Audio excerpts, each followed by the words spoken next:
recorded. Okay, so just a reminder, if you are on the call, please mute yourself unless you're speaking. Wanted to say hello to everyone. This is the Newtonville Area Council meeting for October. We have a lot to discuss. Let me get the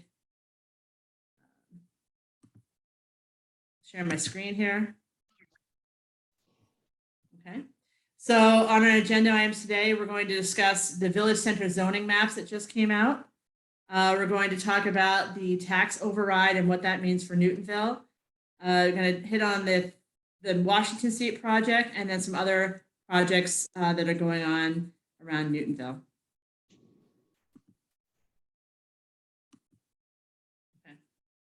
Okay. Can everyone see that screen? We're good? Yes. It's visible. So you're declaring you're confirming a quorum with Martina. I am confirming a quorum, I assume, because I did see Martina there. Yeah, I see her. Okay, she's still there. Good. Let me just. Okay, so confirming a quorum, and we're going to go ahead and start the meeting. Such as a redesign with the schools, the design mute some people. Election. Again, if you're not speaking, please mute yourselves. Okay, so we're going to go ahead and start with the village center zoning maps. As some of you may know, there was a zoning and planning meeting on Monday night. During that meeting, the village center zoning maps that we have been waiting for so urgently, we were looking for these zoning maps to come out before the survey tool, feedback tool closed, but alas, they just hit the streets on Monday. They have been distributed to many people. So you may have seen them Fig City News, you may have seen them on the counselors' websites or in their emails, but we're just going to go ahead and discuss what's happening with the north side of town today.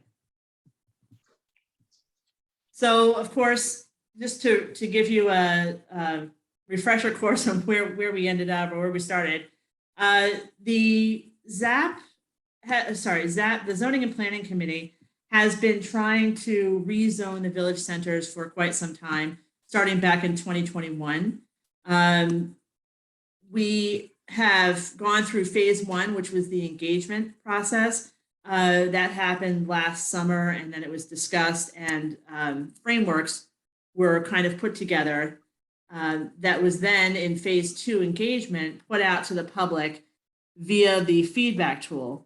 And we were asked to go to the feedback tool to put in our survey information and kind of tell ZAP what we were thinking and what we liked and didn't like about the framework that they're proposing.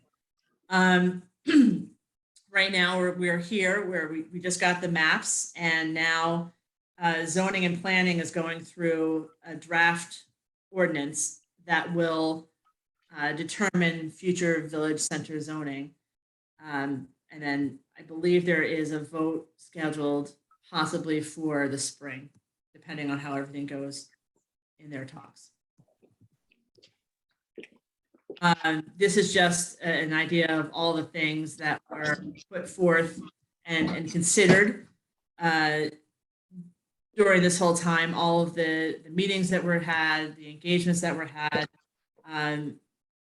You know, a lot of work went into getting where we are now. And like I said, we had the feedback tool, which closed October 16th, I believe. I think Martina might have it better. I think it was the 16th or the 17th, whatever the Monday after Indigenous Peoples. October 16th.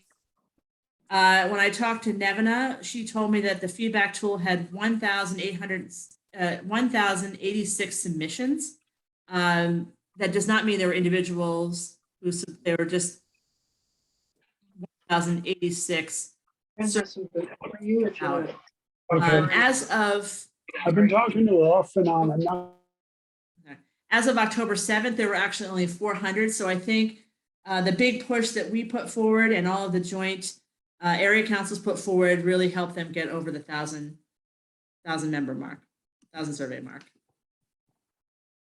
As you know, these are some of the mechanisms that are going to be determined through this village zoning. We're talking about village building footprint, building height, and roof pitches, which is that half story that's been talked about. The last time we discussed all of this, they had different names for these. I think it was low, medium, high, or I forget what they were, but they were something different. But these are now what they're calling the village center zoning categories. There's VC1, which was that lower category, the 2.5 stories. The village center 2 takes over that medium slot, which is 3.5 stories. And village center 3 is the tallest and biggest use, which is 4.5.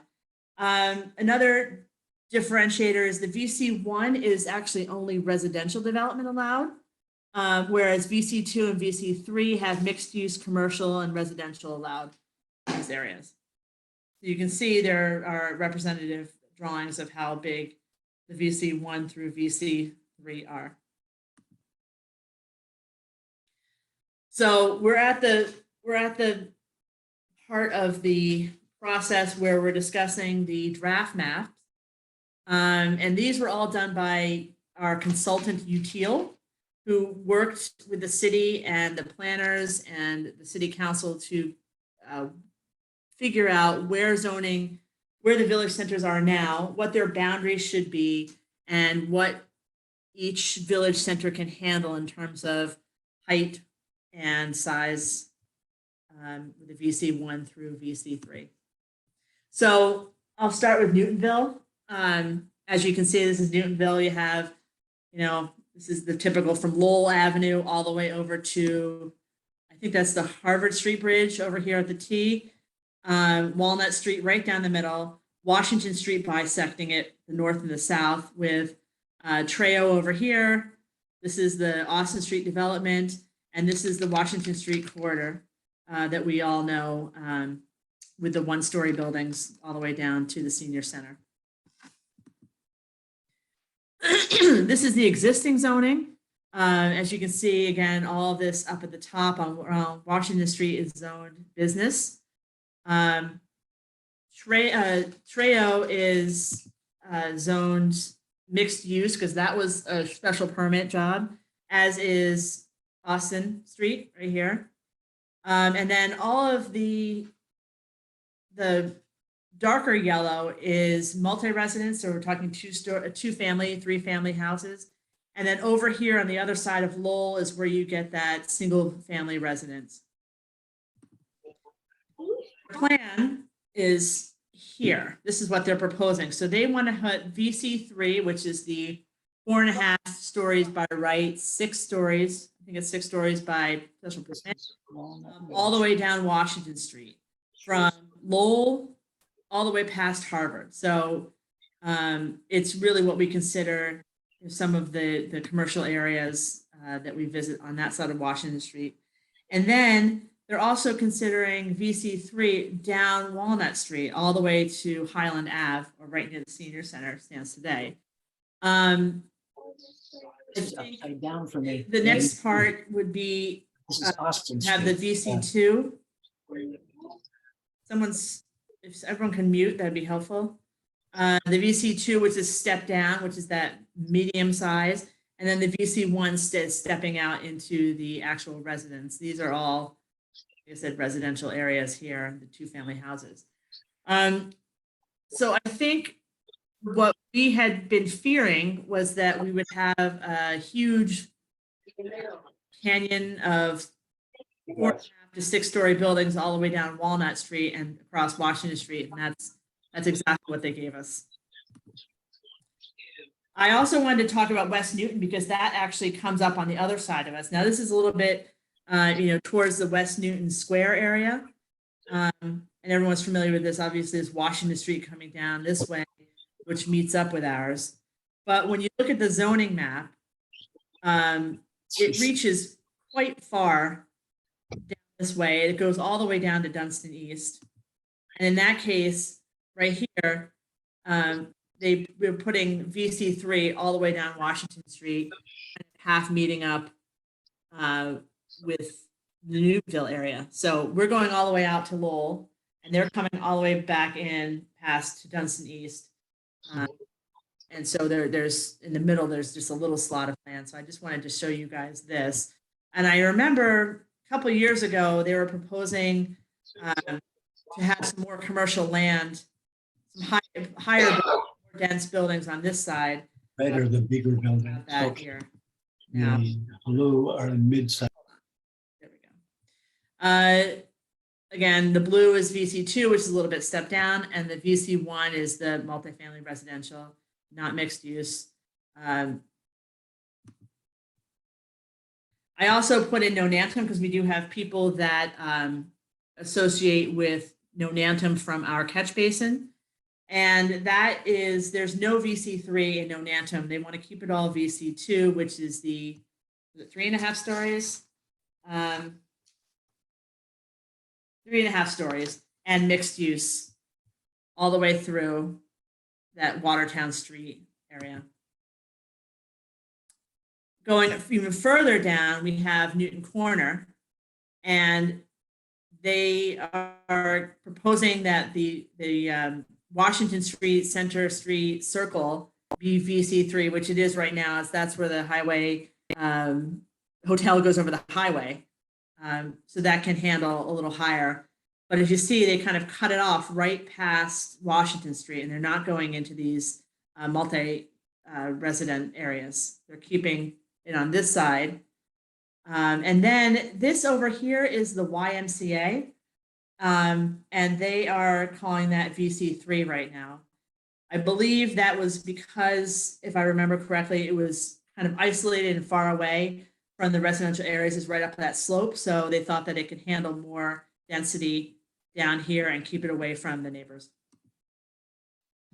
So at this point, like I said, we're right here, and this is the rest of the schedule that they're proposing happen between now and April.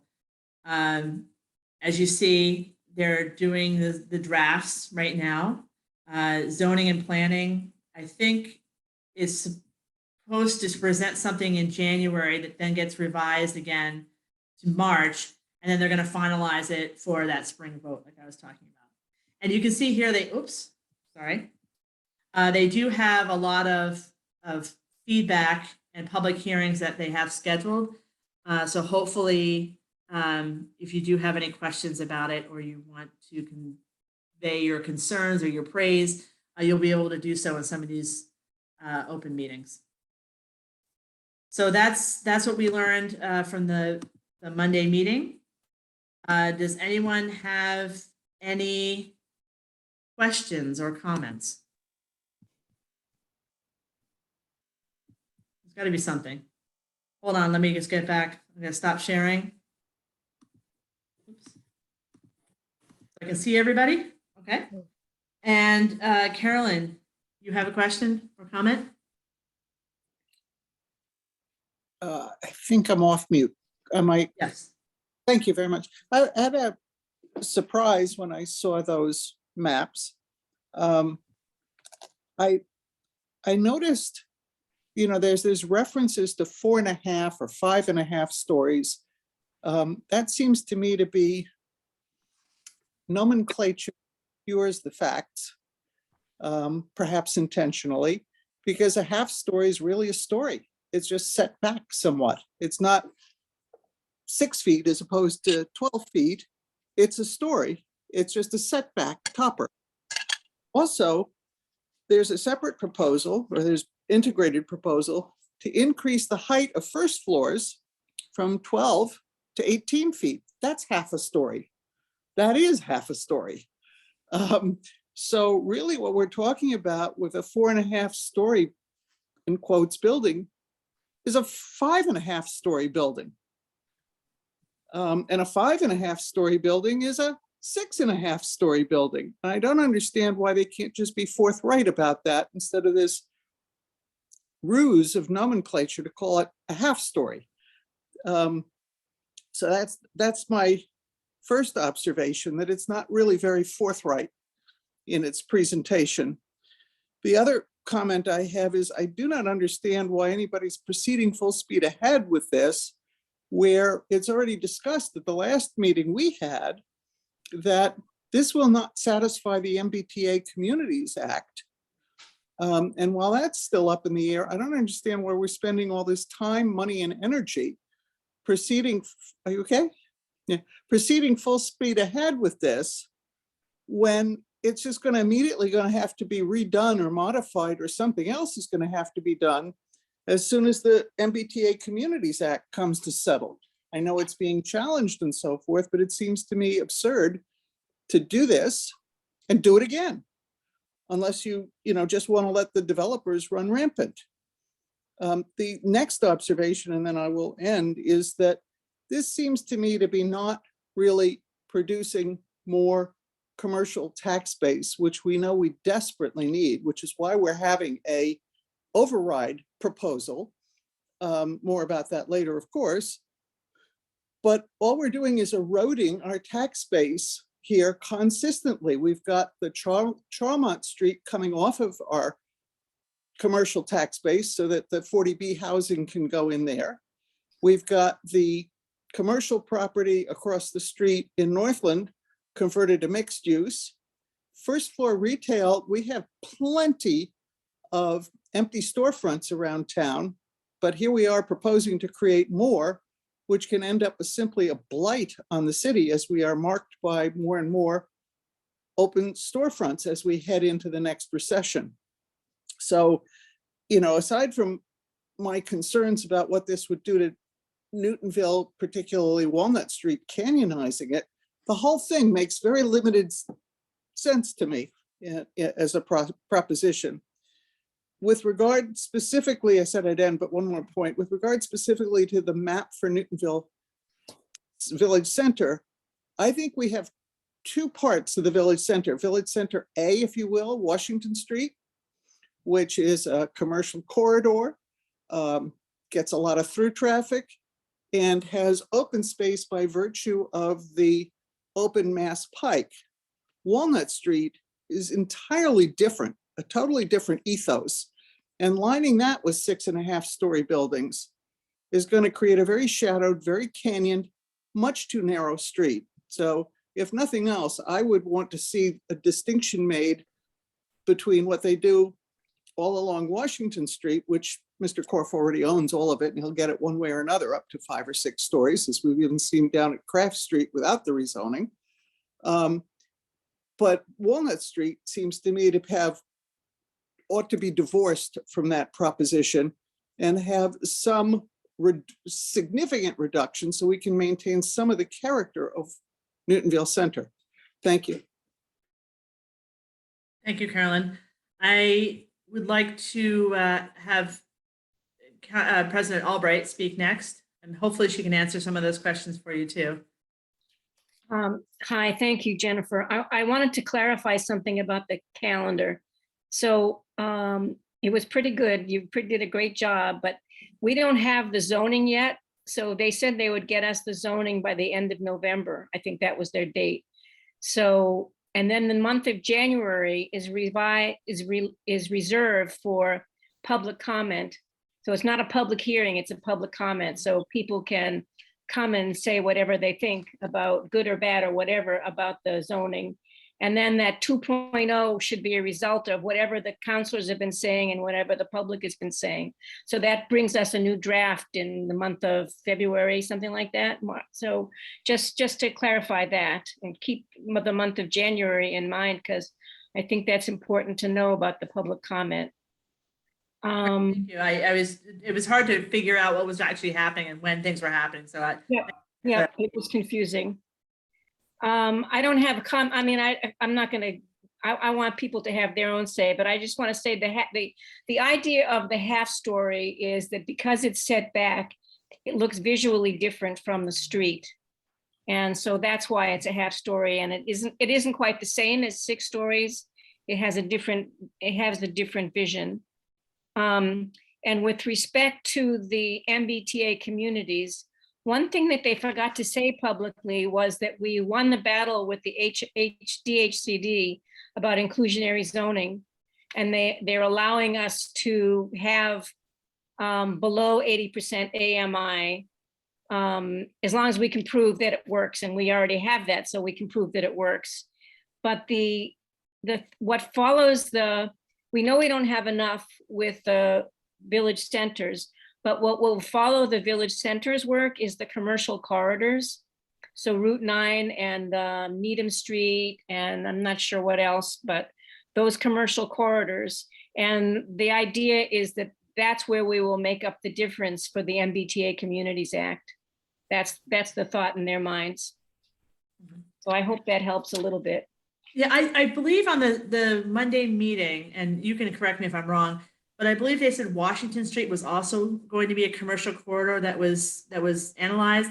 And so my question is, now we have the regular zoning, we have this overlay zoning, which is the village center, and then we're going to have commercial corridor zoning on top of that. So how are all three zonings going to work?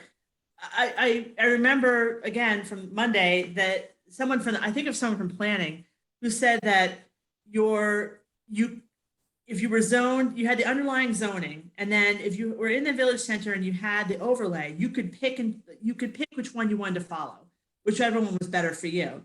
So would that be the same now if you're putting a commercial corridor one on top? They can now pick between commercial corridor, regular, and village center, because I think that is, then we get confusing again, because now there's three, and it's like, how are we all supposed to keep which in mind? Yeah, I don't have the answer to that, and I don't think we even know yet whether we're going to do as they suggested with the base zoning staying the same with the overlay. I mean, there's obviously a lot to discuss there and a lot to understand.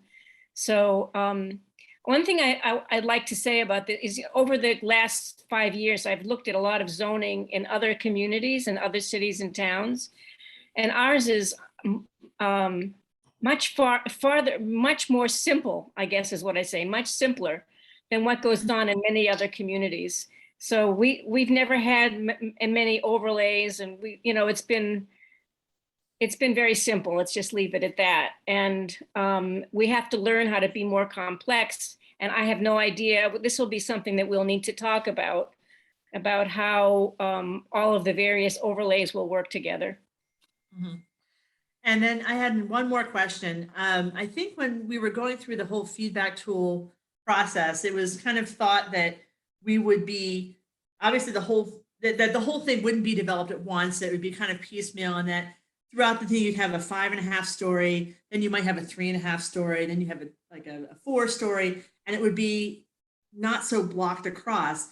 And I'm wondering, if someone like Robert Korf were to come along and buy up all of that property all the way down Walnut Street and across on Washington, what would stop him from doing 5.5 stories all the way across and all the way down?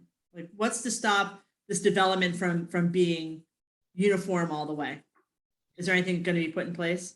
I don't know, that we haven't seen the design standards. There's a lot we haven't seen yet. And I know that in the earlier draft, there was a discussion about when you buy a large block of land, you have to vary the heights. And I know I've mentioned that in committee many times. I would love to see something like that happen. But we don't know. We haven't seen a draft of that yet. And that's something that we'll have to keep an eye on. Okay. Peter, I know you're next, but Councilor Crossley is here, and I wonder if she has anything to add to what President Albright was just saying. So I'm going to let her, then it's up to you, Peter, okay? Thank you, Jennifer. Unfortunately, I came in when the last constituent was speaking and only partway through Ms. Gabay. So Susan sent a couple of questions my way. Can I assume that you already talked about the VC1 district and how it's being considered? We discussed VC1 versus VC2 and 3, which VC1 is all residential and VC2 and 3 are mixed use residential and commercial. Is that correct? Right, yes, well, so let me take a half step back and say, what we're primarily focused on is what these new districts are allowing by right. Because that's the primary concern. We know that our current BU1 and BU2 districts in our village centers are not producing anything because no developer wants to work under those conditions. It allows only 2 stories by right, et cetera. And so nothing is happening under that zoning. What developers do is they come in and they ask for a rezoning for a large size project. So, so what we're looking at, and we're doing this primarily, another half step back, for the sake of our village centers. What is it that we need in our village centers in order to facilitate enough housing to support the businesses, to have the right mix of uses in the village centers? So that's why we're focusing on the by right condition, because any developer can come into any place in the city and request a rezoning. We're trying to figure out where to draw the line so that we are clear about what we want. So VC1 is considered what we've talked about since we adopted the comprehensive plan in 2007 as a transition zone. Something that's the same scale as the residential zones that it abuts, meaning 2.5 stories. That's what would be allowed by right, as opposed to 2 stories. That's what's allowed by right in residential districts. But you would allow it to be multifamily. That's 3 or more units. Still, these are the smaller scale lots. And if that district is by chance adjacent to a manufacturing district, which is the case in some parts of the city, or it's adjacent to something where there's already business development in a residential zone, which is the case in some parts of the city. We have all these different scenarios. We would allow commercial use only by special permit, only where it makes sense. Right? So it is residential, all residential by right, whereas the VC2 and VC3 would allow and actually encourage first floor retail, at least by right. So the other thing, Susan talked about the half story definition. I heard her answer on that. I want to add to that a little bit. Folks may not know, and why would you know this, that in our current ordinance, a half story in the residential districts is defined as something that where 2/3 of the area under the roof, whatever the roof is habitable space, meaning it is or averages at least 7 feet floor to ceiling. So if you think of it that way, what we're trying to achieve when you say, I know some of this is difficult because it's kind of a different language, but if you say you want a 4.5 story building, the idea was to incentivize a partial structure at the upper level, as Susan said, in order to set it back from the streetscape. That means your experience of the building is of a little bit less scale. And to encourage different roof types. So the half story, it is like a 4 story by right, 4.5 stories by right. But what the issue is how do we define the half story? And what we grappled with in committee, and we may still talk about as well, what should that setback be? What are those metrics? Are they the right metrics? Should we set the half story back 6 feet all the way around the building? Or should it be some other number? That's just how zoning works. It's not trying to say anything else. It's just that you have to come up with a number of stories and then you have to define what you mean by them. The 18 feet allowed for the first story is something we've already done in our other business districts, because if you don't have that much, that's a floor to floor height. And if you don't have that much, you simply can't have certain commercial uses, particularly restaurants, But, you know, the new mechanical systems and ventilation requirements require a lot of equipment in the ceiling. And so that means that you're between your ceiling and the floor above for that commercial use where you have residential above, plus you need fire separation, has to be bigger, or you simply can't have those uses. So we want commercial uses in the first floor. Susan addressed a lot of the stuff about the MBTA communities law. And I think the important point to make first is that we're engaged in this village center redesign for our own sake first. We started this process long before the MBTA communities law was fashioned. It is pretty clear, we understand that we can't meet the entire MBTA requirement by the less than 2% of our city land area, which is what our village centers comprise. Can't do that, but at these densities, but we don't want to make them denser in order to meet the MBTA communities in our village centers, because then the scale would be wrong. So we're trying to reach the right scale with the right mix of uses that's going to make our village centers economically stable and thriving into the future, and provide the right mix of goods and services for the adjacent neighborhoods, which means more housing, more feet on the street. There's some right mix. That's what we're trying to achieve. Okay, well, Commercial corridors. I'm sorry, we have to move on because we don't, Okay, we have a lot of things to I'm go. sorry. I'm sorry. This is No, just that's okay. a lot I know you have a lot of information. comments and you're living it. It's up, you know, can't Yeah, see the no forest. problem. But I do want to give other people a chance to talk, and we do have a lot of other topics to go through. Sure. So thank you for clarifying those. I appreciate it. No worries. Peter Bruce? Yeah, I'd like to point out that the Washington Street Vision Plan, which is part of the comprehensive plan, said that set a limit of 4 stories, not 6 stories in the village center. We spent a lot of time, about 1.5 years on that plan. It was the major plan that the planning department was involved in 2019, and we spent $500,000 for Mr. Preston and the principal group. I think that plan ought to be respected, which it is not by these proposals.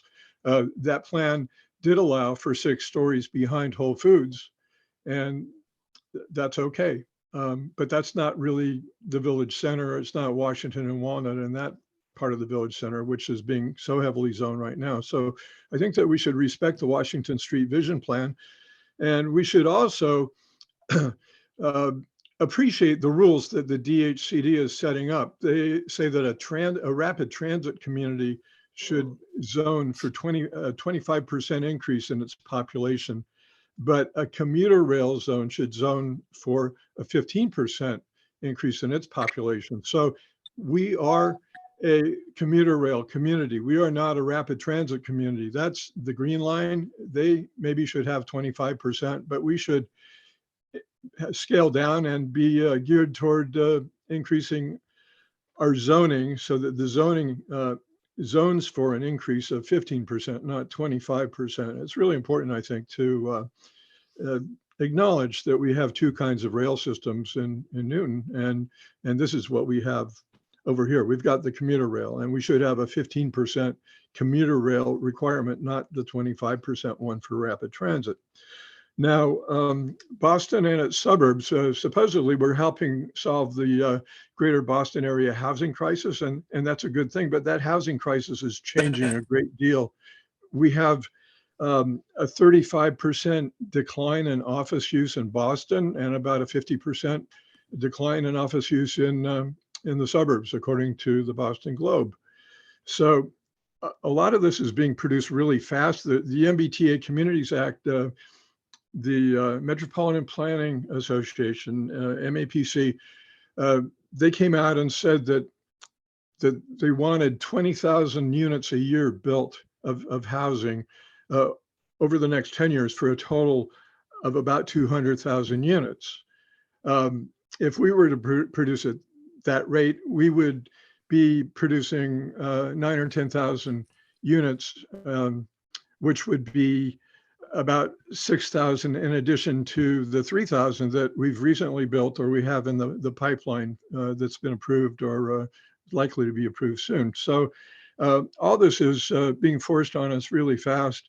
And I think a lot of the preconceptions and assumptions that are involved in projecting housing demand, business demand, and so forth, they need to be rethought a lot.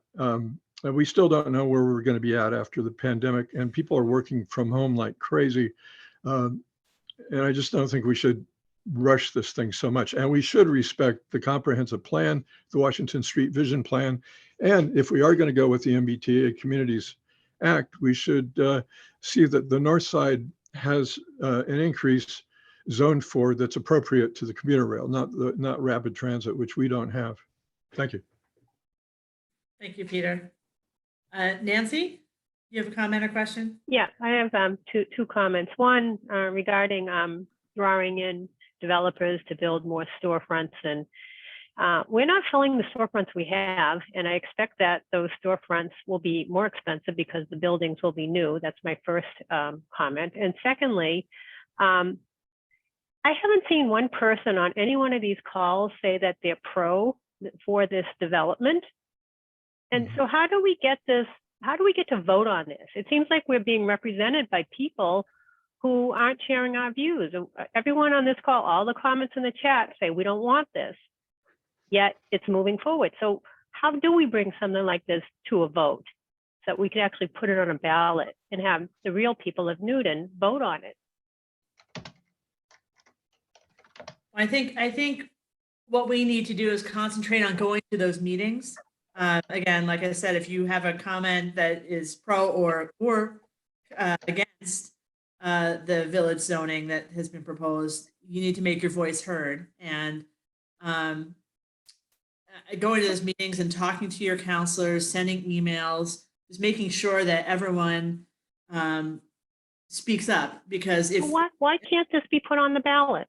Do you support buildings that will be 5.5 stories tall in your village center? Yes or no? Do one of the counselors have any comment on that? I don't know the process. Susan? I hope this helps, but legally, the city councilors are by law in Newton responsible for zoning. And we can't give that away to anybody, not area councils, not citizens, not anybody. So how can we change that? That's a state law. That's not gonna change. I would love, there's a reading list that I would love to give you guys. And the most recent one I'm reading is called Fixer Upper. It's by a woman from the Brookings Institute. And it's all about, it's funny because it's all about, one whole chapter is about citizens in suburbs who are controlling zoning and not making it possible for housing to get created.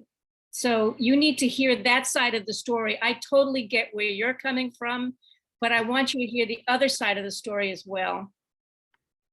Is that a novel? Is that a fiction or a nonfiction book? Nonfiction. So I'd be glad to provide you, Jennifer, a couple of articles or books that you guys can read, just so you know the other side of the story. I totally get where you're coming from. I'd like you to hear the other side as well. I'd like my city councilors to represent what everyone on this call is saying, and I don't see it happening. It's frustrating to me. I'll stop talking now and let someone else have a chance to talk. Thank you, Nancy. Tariq, you've been waiting a long time. Thank you, Jennifer, and thank you all to joining tonight's call. I just want to follow up on Susan's answer to Nancy's question. Susan is right. By law, City Council has the vote. However, for the Northland referendum, in order to force a vote on that and to get the residents of Newton a say on that project, was that after the City Council passed the zone change and the special permit, a bunch of residents collected signatures to force a ballot question. So that is how you get the residents of Newton to vote on it. That being said, you can't force a referendum on something that is just a proposal. It actually has to pass first, then you collect the signatures, okay? And I just also want to say the reason why I raised my hand earlier is that, this is not a city council meeting. This is an area council meeting. I come to the Newtonville area council meetings and other area council meetings to hear from people like you, Nancy, and Carolyn, and other people on this call, because I want to hear your opinions. So feel free and speak up. I'm interested in knowing what you have to say. Thank you. Also look at the chat. Yes, Lots look of at the comments in chat. the chat. Yes. Yes, that's right. I am reading them, Nancy. Thank you all. Thank you, Tariq. Do you know how many signatures you need for a ballot referendum? My memory, which is pretty good, actually. I think it's 10%, 5 or 10% of the registered voters. And Newton has about 60,000, give or take, registered voters. I have to go back and check my emails to see what it actually is, but that's how you force a referendum. And you have So to we do need it. about 6,000 signatures. It's somewhere in there. You have 20 days to collect them. If you don't collect them in 20 days and get them into the clerk's office, there's no referendum. That is, again, as what Susan said earlier, state law. Sorry. No, do you have a comment about the referendum, the 60? Yeah, isn't there also a provision that on 50 signatures, citizens can request that the city council agree to put an item on the ballot, but with the 6,000 signatures, then the city council must put it on the ballot. I think that's the rule, the way it works. So if the city council wanted to give the public that kind of vote option, a mere 50 signatures in a petition, if the city council were willing to let the public speak in that fashion, would suffice procedurally. The 50 signature petition I thought was to force a public hearing, which I know one person on this call recently did, but I'll defer to others on that one because I would have to reread the charter if 50 signatures forces a ballot question. Thank you, Tariq. We won't bend your mind too much more. It's hard to remember everything from the charter, but thank you for that. Appreciate it. Martina, you've been waiting? Yes, actually, I'm wondering if we might defer briefly to Peter Harrington, who could probably answer the procedural question that we just were discussing. Peter, do you have an answer? Of course. Would you like to share it with us? I don't know if I should, but I'll go ahead. 50 signature petition goes to the city council and they hold a public hearing. And if it's something that they don't like, they vote no action necessary. Then everything is dismissed and people who want to speak get 2 minutes and then it's done. The city council, if they wanted to, could support an advisory, non-binding public question on the ballot. And people could vote on it and then they would have the benefit of the people's vote. Whether they would do that or not, I don't know. And then finally, I think Tariq is right. I think it's 10%, Tariq, of the voters, but also I'm a little wavy on that, but it's about 7,000 people. So it's got to be around 10%. And those signatures are easy enough to collect. It takes a gang of people to do it. I have some familiarity with this because I once conducted a filibuster in the Massachusetts legislature in order to support the gathering of sufficient signatures to put a question on the state ballot. So all of these options are available. It's just you have to sit down and figure out what you want to do and who would support it. And then that's it on the ballot question. Great. Thank you very much, Peter, for that insight.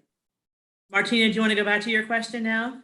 Yes, I just wanted to say, in terms of what President Albright said, the suggestion that we don't know the other side of the argument seems to me somewhat inaccurate, because of course we've been subjected to nothing but. And I think the real question, if I were representing people in Newton, would be that it would be important to hear what everybody has to say, and not to assume that one side who doesn't share perhaps your particular view doesn't know what that view is. I think one of the problems that we've had in Newton increasingly in the time that I've been here is demonization of people who have different ideas. And there's no effort whatsoever to strike a balance and to bring people together. It's my way or no way. And you know, especially for people who are sitting on the city council, it tends to be the way of a certain number of people who feel that so long as it's not happening in their neighborhood, it should happen somewhere. And I find that really regrettable. And all that I've seen in the last decade or so is more and more hostility and animosity. And the same, I think, we're seeing nationally. There is just no more dialogue. There's the right way and the wrong way. And we get nowhere with that, Susan. Thank you. Thank you, Martina. And Robert Kavanaugh? Yeah, hi. One thing, I just want to make sure I understood. The VC1, according to the map, is not just residential. It's residential/commercial mixed use. And I thought I heard several times people saying that VC1 was simply residential. The VC1 is actually, according to the materials that were distributed on Monday, it says VC1 is actually residential development and no mixed use or commercial. So Well, yeah. can I just say that Is can that I just- correct? I got messed up with the same thing that Bob is reading, and I actually sent Zach an email about it today. It looks, what it is, Bob, is there's Yeah. a slash mark. Yeah. So It mhm. says by right and special permit. So it's by right, everything is residential. And then there's the slash mark, and on the other side, it's commercial and mixed use. So it means apparently they're saying by special permit, you can do commercial, but by right, it would only be residential. Okay, all right. It took me an hour to figure that one out. Sorry. All right, well, I didn't have to waste an hour trying to figure it out. Thank you. The second thing I have is just a question. The extension on Court Street, it's like in the military, it's called a salient. You have this piece that goes way east, all the way down to the end of Court Street. And I'm wondering how that occurred. It really is an outlier, for lack of a better term there. You know, I did some quick calculations, and the end of Court Street is much further from Washington and Walnut than areas that aren't. So I'm just curious how that came about, that it was extended so far down to the end of Court Street, not just far down. Can I just respond to that by saying, Yeah. truthfully, I was surprised that it didn't go all the way to Craft Street, because in the last iteration of the Washington Street Vision Plan, it did go all the way to Craft Street, Mhm. because you know, the other side of the Newtonville train station is at Harvard Street. Right. So I didn't understand why it stopped here. And I think I think they did that, Bob. This is my guess, and I put that in my email as well today. They need the numbers for the MBTA Communities Act. So it's already 2.5 stories in that area. So they could add that reasonably and make it part of the village center and get the numbers out of it and not really change anything. All right. And then finally, my concern is that with that slash commercial, what's going to happen to that's the north side of Court Street, because they're going gangbusters over here. So that's all. Thank you. Thank you, Robert. I was also wondering, to piggyback onto what we just had a discussion about, would it be possible, President Albright, if you could maybe ask the planning department to put in not only just by right, but put in by special permit as well? Because I'm reading this, and I'm seeing one thing. And if I don't know that by special permit, I can actually go up an additional 2 stories or put in commercial in the residential area, then I would never know that unless I happen to be on this call, or I happen to hear it somewhere, like it's not talked about. And I was wondering if maybe you can make that suggestion to the planning department to put in that, so it's transparent and everyone kind of understands what that actually means. I would be happy to do that, but if you look at the legend that's on every map, they do give you that. That's where I got messed up before, in the same place that Bob got messed up. They give you category by right / special permit. And then on one side of the slash is the by right, on the other side of the slash is the special permit. So it tells you the number of stories on both sides. But it wasn't. That's fair. It's kind of tiny. Yeah, yeah. No, I Those of agree. us with glasses might need to have a bigger slide. Totally. And I'll say something about that. Robert's got the great idea. He had the magnifying glass. That's how he knew it. Thank you. Okay. Let's see. I think Peter Harrington is the last comment we have, and then we'll move on. It's also a question. The extra height on the first floor is, they said the restaurants need it for ventilation systems and things like that. But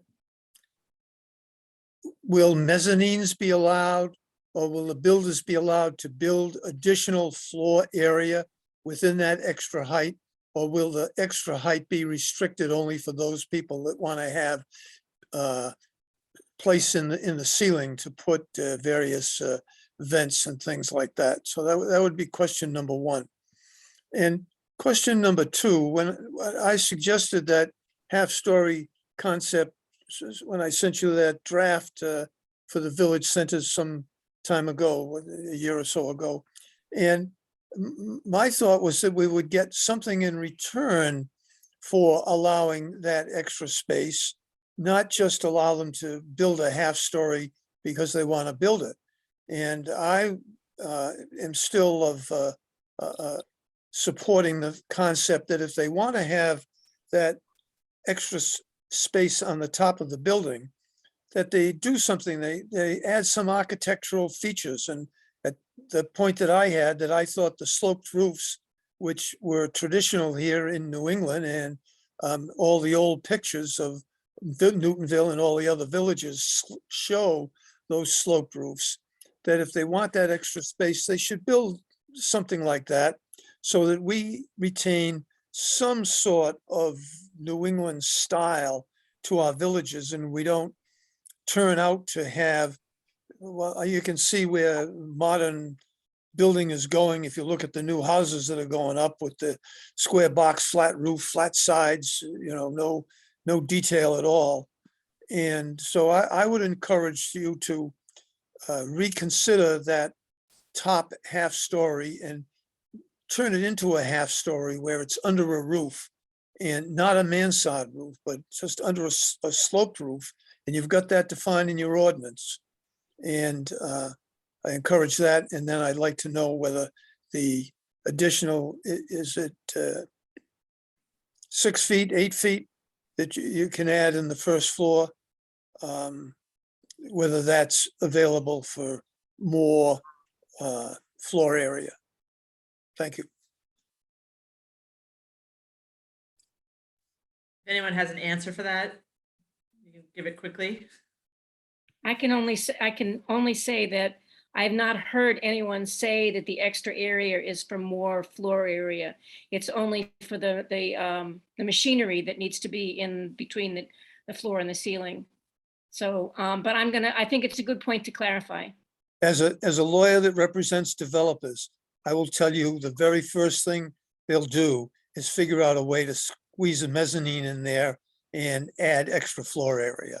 So I caution you on that, just from experience. Thank you. That's a good point, Peter. Last comment from Carolyn, and then we'll move on. It's 8 o'clock. Carolyn, you're muted. Thank you. My question relates to special permits versus by right. My understanding is that under the special permit process, that's how the city obtains mitigation payments and other improvements to the project. I know we had a discussion last time about the notion of perhaps not following the MBTA Communities Act, and that other than the petty square money that is coming through currently, over the last 5 or 7 years, the average of state aid that would otherwise be forfeit was about I'm going to round it up to 470 or 475. The mitigation payments from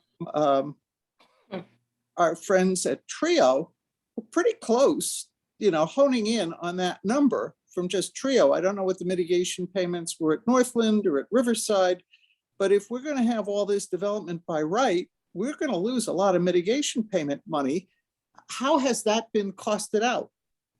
Who's put their arms around what's the number of mitigation payments that we've had historically from projects, and how much are we giving up here? It seems to me it's probably giving up more than not complying with or electing not to play with the MBTA Communities Act. Leave aside all the philosophical issues, just on a dollar and cents basis, I think we're losing a lot more money giving out so much by right.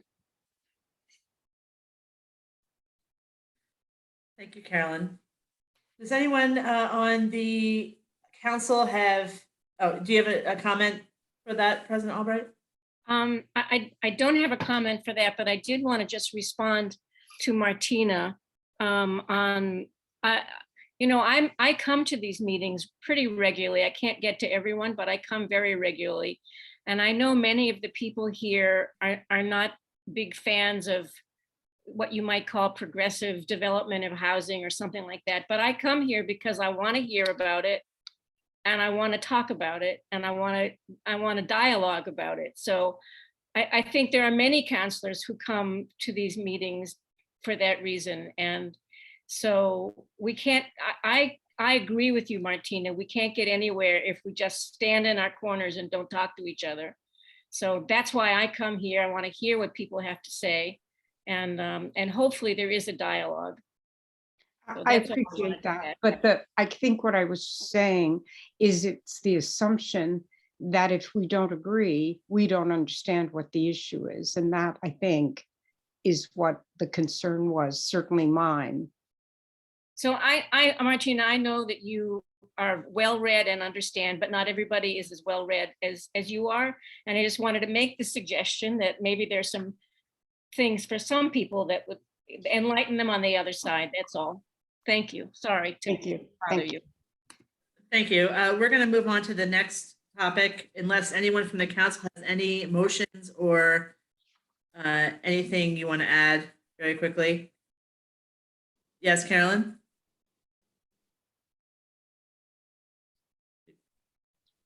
We still lack any kind of 3D models or realistic depictions of what this build out would look like. The planning department has produced a couple of drawings, which I can tell you I found rather fanciful, with broad streets, double tree lines, things that didn't look at all like the reality we live currently or can expect. So I've only heard from Nevenas that they have neither the time, money, nor will to produce genuine 3D models. Unless that changes, I suggest that the area council devote some of our money to producing a realistic depiction of at least what Walnut Street would look like under this proposal if built out to the level permitted by right, as far as the assumptions can be relied upon based upon these drafts. So my motion would be that the area council expend up to, not all of, but up to as much as $10,000 of our cash on hand for the production of graphic renderings or 3D models illustrating the potential full built out of Newtonville's village center if classified as a large village center as proposed by the planning department's library exhibit and its October zoning maps, so that we can know what it would look like, at least on Walnut Street. I know that we had this discussion last meeting, and at the time we didn't have those zoning maps. So I think you had brought it up, and we said we're not gonna just guess about it, even though we were pretty confident what was going to happen. We weren't going to guess and jump the gun and put information into place. Now that we do have those maps, I think it would be a good idea to get that 3D representation so that we could show the residents just exactly what that means in real time, in real life. So I am for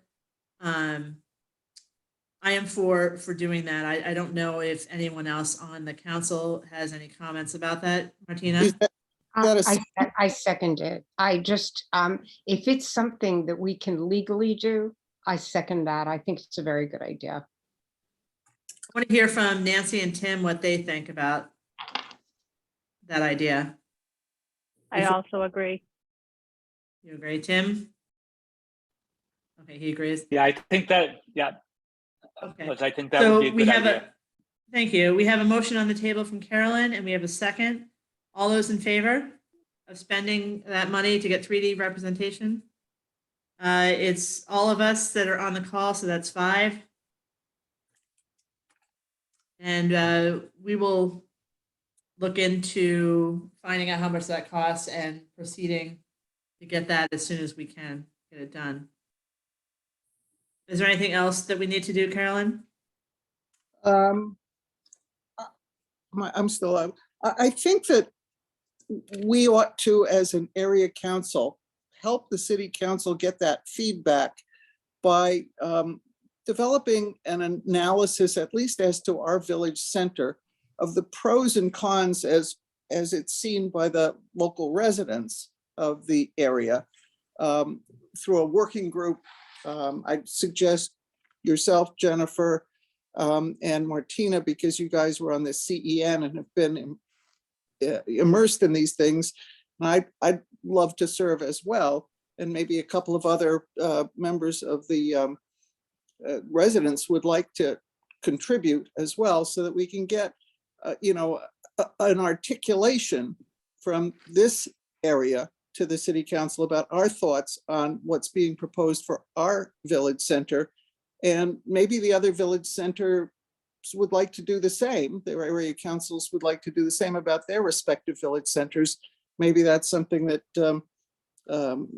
you'd like to talk about with the other presidents. So to articulate that, my motion would be that a working group consisting of Jennifer, Martina, myself, prepare a draft of the pros and cons of the proposed upzoning for the Newtonville Village Center, and that through Jennifer, we have consultation with the other presidents of the other area councils about their area councils' interest in engaging in a similar process, either independently on their own or jointly with us, and report back where that stands at the next meeting. I think that's a great idea. Thank you, Carolyn. I second that. Okay. Is there any discussion about it? Or are we just going to vote? Anyone? Okay. So how do we all vote? And that's everyone on the council who's on the call voted in favor of that.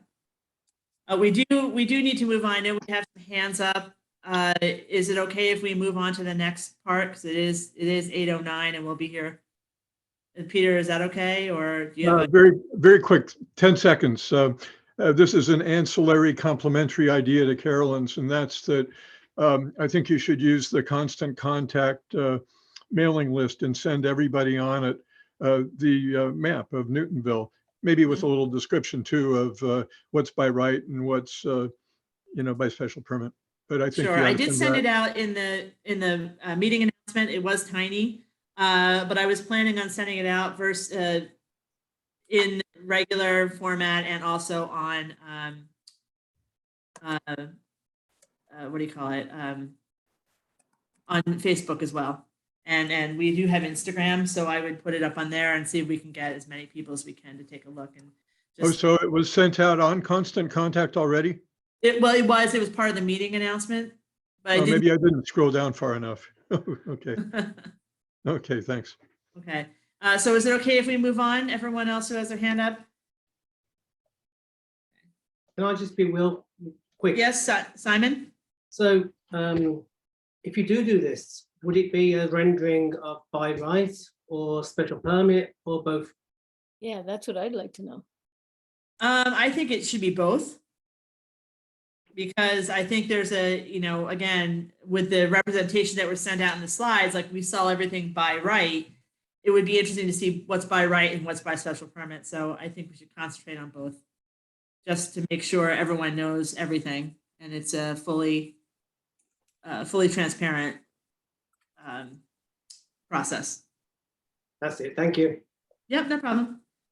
Okay, we're gonna move on. My- Otherwise we'll be here. Oh, yes. My comment is that in the law, we have a two-tiered system of presentation, and one is called an exhibit, which is an exact correct thing, and the other is called a chalk, which is like a diagram to give a general overview. And if it's going to cost a lot of money, I don't think the other area councils have the resources that the Newtonville Area Council might have. And they may be frightened away from doing a full-scale professional model of the village. But for a few $100s, you can buy the materials to make a chalk. That would be you go over to Michael's and get some styrofoam and get the materials from them. You go to the engineering department and get a scale map, and you use that scale, and you just measure out the size of the buildings, and you can change the color if you're going to do the special permit part. But I think the cost of doing this, you're going to limit it to just Newtonville if you get involved in a multi-$1,000 expense. Yep, So- that's true. We just wanted to vote in enough money so that we could have leniency on what we wanted to do, which is why the price tag is so high. Hopefully we won't spend that much money. Crossing my fingers. But thank you. That is another idea. I know I've heard it before. We just need to now decide how to get that done. So thank you. Okay, we're going to go on to the next part of the night. Here we go. Back at the beginning again.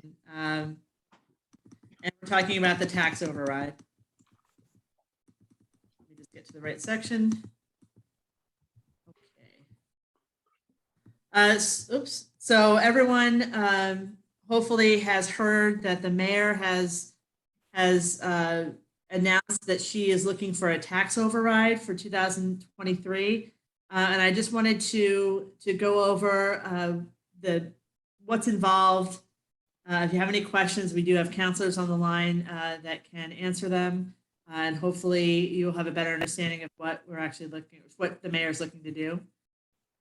Just a quick override history. The last override was approved in 2013 for $11.4 million. That was 2 debt exclusions for Anger and Cabot to get built. And then $8.4 million capital operations increase. That was a mid-March special election, which drew 32% of the voter turnout.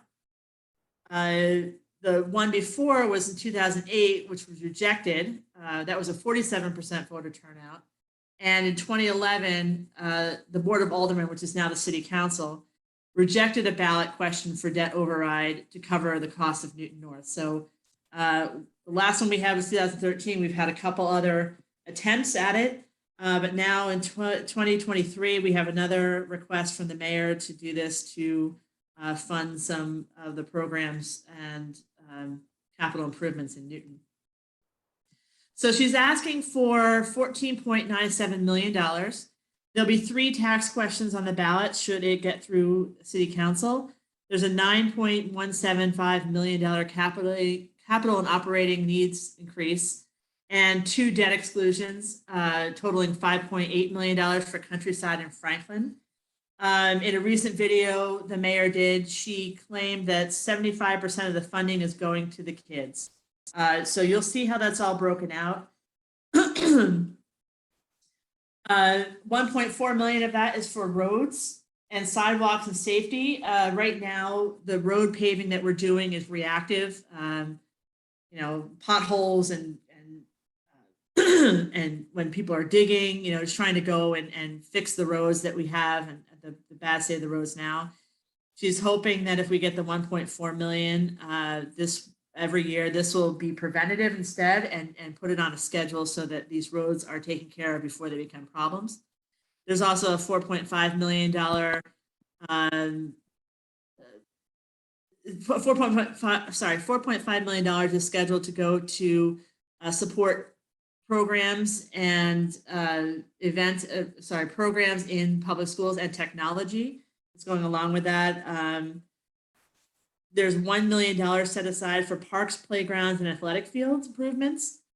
Then there's $500,000 each for street trees, which would include planting and maintenance, senior programming, and sustainability. She did mention that the increase in the senior operating budget would be 57% increase, which would give an opportunity to provide a lot more services for seniors in the city. And the money that would be for sustainability would be to help get the city buildings off. There's also money in that capital improvements that would be slated for Horace Mann for the addition and renovations of turning that insufficient small classroom building into something that the students could actually use and grow and would facilitate the modern classroom techniques that we've all come to know in some of the other schools. The $5.8 million debt exclusion breakdown, again, that's 2 questions. It'd be $3.5 million to cover Franklin School, which it would cover the bonding, sorry, which is predicted to be a $61 million project, and $2.3 million to cover the bonding for Countryside, which is also a $61 million project. There's slightly less money needed for Countryside because they're getting funding from the state and other places. And then so that is, it's a lot of money that they're being asked for. But what does it really mean? How will it affect you? The $9.175 million is permanent. It will take effect July 1st, should it go through the motions and get passed. It will be a permanent increase number that is tacked on to every onto your tax bill from now until the end of time. The $5.8 million, if passed, will begin to affect you in 2026 or 27. It will go away once the debt's paid off. The bonding debts are usually paid off in 30 years, which would be 2056. You would see that part go away. And then once it hits in 2026 or 27, depending on the construction, it would gradually increase until about 2030 when that full payment number is hitting your taxes. So if you take the average property value in Newton, which is $1.2 million, on July 1st, they would get the regular 2.5 tax increase. Then they would pay $290 more in taxes per year. And then in about 2026 or 27, they would increase it again by 183, not including the 2.5% that you've had every year, which was a total increase of $473 every year going forward. Now, if you have a lower property value, about $700,000, the numbers are a little more, a little easier to swallow. You have $173 more per year starting in July 1st, 2023. And then in 26 or 27, you'd have an additional 110, which would be a total increase of 283. There is on the website, if you go to newtonmass.gov/override, or you can go onto the mayor's page, they have a calculator. And you can type in your individual address, which will bring up the assessed value of your property and tell you how much you're going to be affected by this tax override. Now, some people are on a fixed income or are kind of barely hanging on as it is. There are proposed tax assistance programs. The mayor said she's going to ask City Hall to double the amount of funding that's going into the tax assistance programs to help out people who just can't really afford this tax override. So the next step in the tax override, as I said, the mayor announced this in October 2022. I believe she dockets it next for discussion by the city council to see if they would be amenable to adding these 3 questions to a ballot for a special election. At that point, the city council will either approve or reject it. If it's rejected, it just goes away like it did in 2011. If it's approved, then the city council and election commission will decide on the special date, which the mayor is asking right now for March 14th, which gives her enough time to figure out how much money she's going to have for the next fiscal budget, which gets passed and is implemented in the beginning of the fiscal year, which is July 1st. And there are a series of public meetings and town halls that are being held from now until the special election date. There's a calendar that's on the override webpage, which is right here. It tells you all the information, all the virtual and in-person meetings they're going to have. So if it passes, obviously this will take effect January 1st and it will affect your taxes going forward. If it doesn't pass, then the mayor is saying that improvements will happen at a slower pace, that FPS will face the most dramatic issues with not having this money, and school construction will not start for years because we just don't have the debt capacity to borrow. So if you're looking for more information about the debt override, you can find it, like I said, on the Newton Mass webpage. There's a picture of it right there. And like I said, there's also a calendar which you can go in. I just put in November. You can see there are quickly 10 meetings that are going on in November. So you can go and voice your opinion and get more information. Does anyone have any questions about the debt override and what's going to happen? Carolyn? I'm sure it won't surprise you that I had a couple questions. I am surprised that this was not something that, since it's been, the buildup for this has been coming for over a year. I'm surprised that this wasn't organized so that we could at least save the money that a special election will cost and probably get a better turnout if it were being done during the general. My understanding is that to hold a special, it costs about $30,000 plus all of 50,000. Do you think 60? How much do you think? Well, feel free to interrupt me. I think it'll be, I heard 75. yeah, right? closer to 200,000. Oh my goodness.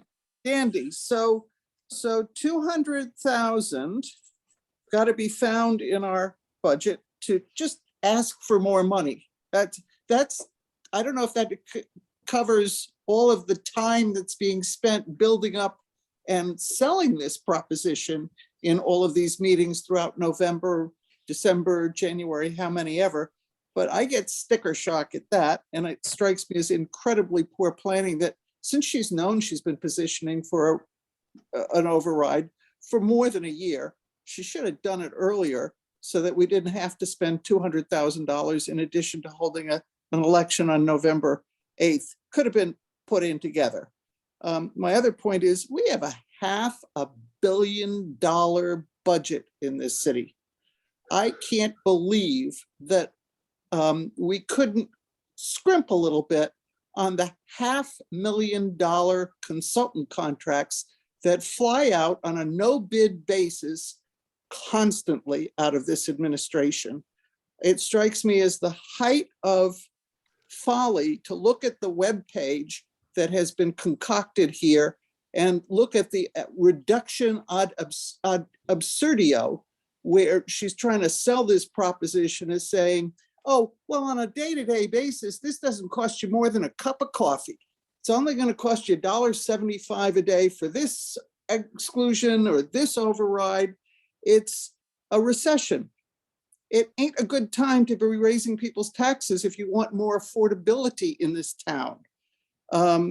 It's really just a shock to the system to be hit with another bill like this. And the exemptions and exclusions, as you said, Jennifer, those people who qualify them aren't barely putting groceries on their table. They're not meeting their medical bills. They're not meeting their grocery bills. They're having trouble with their electric bills. That is such a narrow slice of people, even if you double it, that you're just hitting people in their pocketbook at the worst possible time. And I think it's just ridiculous to compare it to a Starbucks cup of coffee. And as you said, Jennifer, this goes on forever. This isn't a $15 million override. It's 20 years plus of $15 million. This is a pile of dough.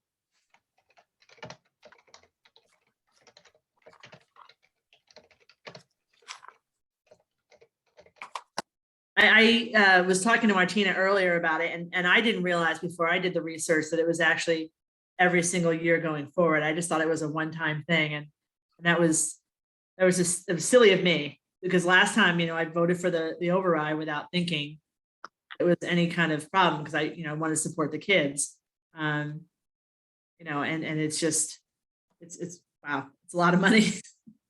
Robert Kavanaugh.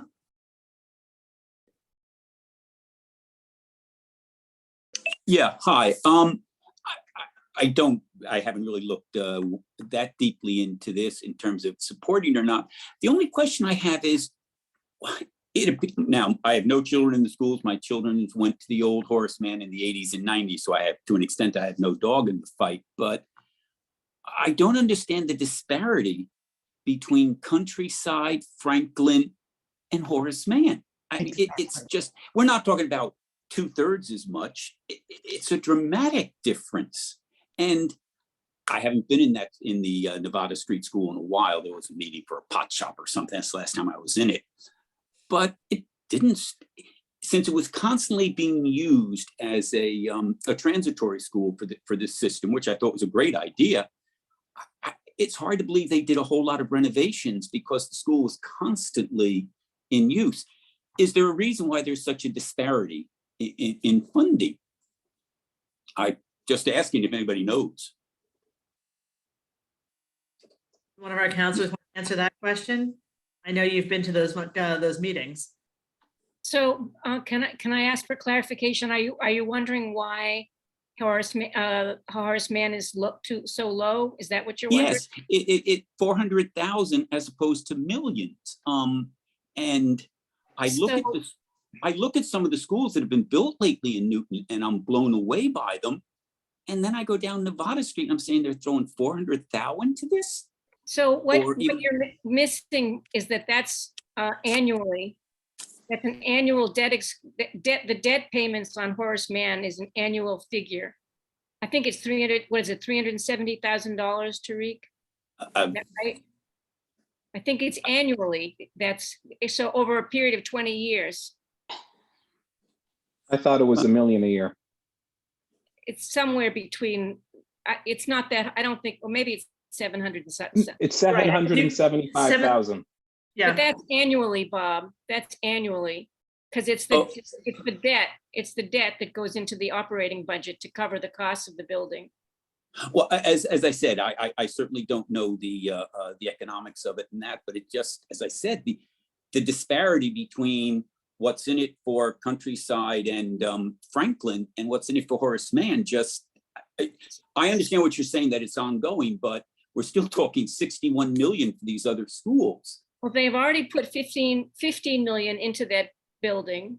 15 million went in to get it where it is now. And there'll be another 20 million going forward. And some of that is part of the debt that's annual to pay Well, for that. that still comes to 35 million compared to 61 million. Again, my children don't go, my grandchildren don't live in Newton, but it just strikes me as somebody's getting a short end of a stick, it appears. That's all. Right. There's a question in the chat regarding how much we spent for Angiers and Zervis. Does anyone, and Cabot, do we know the answers to that so we can get them an answer? It's like under 50, wasn't it? I think it's in the neighborhood of 45 million. That's what I thought. Yeah. So there's, significant costs between 45 and 60. But I guess that's inflation that's going on right now. I guess what they're counting on. Peter, do you have a question or comment? Yes, Susan, I'd just like you to check on that cost. It seems $200,000 at $50 an hour is 4,000 hours. There's got to be some sort of budget finagling that's going on because your election commission people are working, so you've got overtime you've got to add. And I don't know how much they pay municipal the employees that work at the polls, but it's an awful, it sounds to me like it's a lot more than it should be if you find out exactly what they're spending the money for. So some of it is we have to print our own ballots the state election, the state pays for the ballots. In this election, we'll have to pay. And then we have to do mail-in ballots. So we have to pay to the cost of the stamps both ways and early voting. So that it all added up. Okay, well, it's an awful lot of money. That's all. Thank you. Thank you, Peter. Martina, you have a question? Well, actually, I wanted to add to Robert Kavanaugh's comment about the schools and the inequity and why, I mean, I've always voted for overrides, but this might be the one exception. And first of all, I don't think we have a full understanding or that there's been a full discussion because it hasn't gone before the city council to begin with. But to Robert Kavanaugh's comments, Ainger and Zervis have been redone. They are two really beautifully done schools, less than a mile apart. Cabot, some of the old Cabot remain, but there's been a substantial addition to Cabot, and there's going to have to be to Franklin as well, and to Countryside. Horace Mann was put into an old building that had been used by the school department. I'm very familiar with it because I've been to a lot of classes there and a lot of meetings. The classrooms are very small. Even with the renovation, it's a building that I think dates to the early 1930s, possibly 1935 or thereabouts. The children at Horace Mann, and my daughter did go to Horace Mann and my granddaughter for a brief time, are being shortchanged. And on top of it, to add insult to injury, the parents of the original Horace Mann spent a great deal of money building a very lovely park adjacent to Albemarle Field. And they're losing that because there isn't either the space or well, especially there's not the space at what was the Carr School. And on top of it, the building is in 1-4. Most of the children who go, or in fact, the children who go to Horace Mann are from 2-1, from the Newtonville area. So they're having to go way out of their neighborhoods to go to the Carr School. And I do think that there has been a real shortchanging, and to think that we're going to have to pay for having our children shortchanged only adds to the insult of the the override. And I absolutely agree with Carolyn that when you consider the consultancy fees that the mayor has been willing to spend and now is asking for an override, I really think that is quite upsetting. I certainly am upset. Thank you, Martina. Councilor Lucas? Thank you, Jennifer. Thank you for the presentation. I didn't know that had occurred in 2011 when the then Board of Aldermen rejected the referendum and there wasn't a ballot question at all. News to me. And just to follow up on what President Albright said regarding the money for the election, also there is money for the police detail and overtime, which is something which is not cheap. So that is probably a big chunk of that $200,000 because there's police detail for early voting and for the 24 or 25 different polling locations also require police detail all day. So, you know, it costs a lot of money in the city to hold a standalone election. So that's why it's $200,000. Thank you. I didn't even think about police detail, but you're right. That probably is a huge chunk of it. I was going to go with printing, but I know we couldn't print $200,000 worth. But thank you. Does anyone have any other questions or comments about the override? And do we have any motions or anything to discuss on the council level on this topic, or should we just move on to the next? Okay, we'll move on.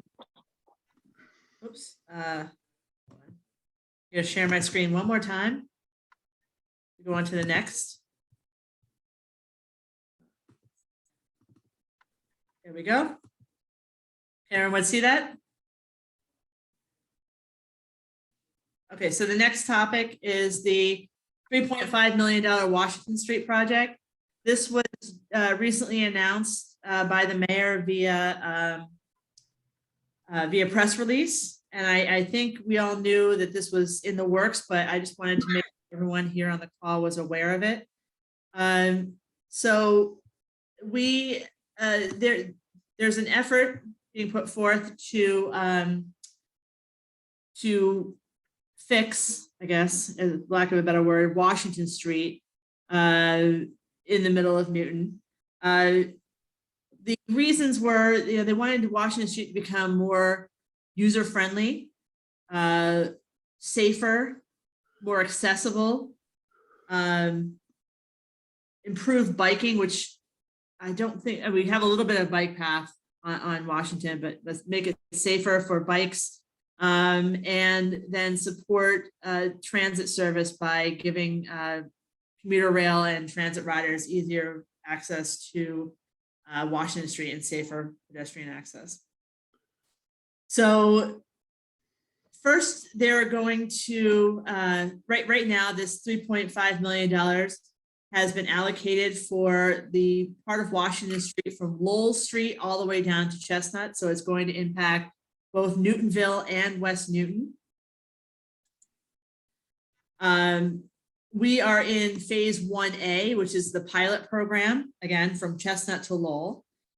Back in May 2022, City Council approved $500,000 to start the design. Right now, they're working on finishing design and going to start off with this pilot, like I said, between Chestnut and Lowell. And what they're going to do at this point is probably redesign from the 4 lanes that we have now down to 2 travel lanes. So right now we have 2 going in each direction. They're going to move it down to 1 in each direction. They're going to increase and add bike lanes and keep as much parking as they can on the street, which I believe that will probably mean having a bike lane on the sidewalk side and then having parking kind of come into it. There are additional phases of the project after that. once the pilot program has started, they're going to start coming up with an approach to do the entire Washington Street from West Newton. They're going to start it in West Newton Square and go all the way to Newton Corner. As you see in phase 2, 3, and 4, it's just the phases of the project getting the design and engineering fixed. And then the final phase of this project will be that full stretch. So what does that mean? Right now, like I said, the box is the pilot program. And then the blue box is where they're going to do it for the phase 4. That whole strip is going to be going from 4 to 2. The mayor has allocated $3 million from the ARPA funds that were given to the city to fund both phase 1A and 1B. And then they're hoping to pay for the entire length of Washington Street through funding from the state. I'll stop sharing. Does anyone have any questions about what's going to happen on Washington Street? Peter? Which one? Oh, sorry, Peter Harrington. He was up first. He's muted though.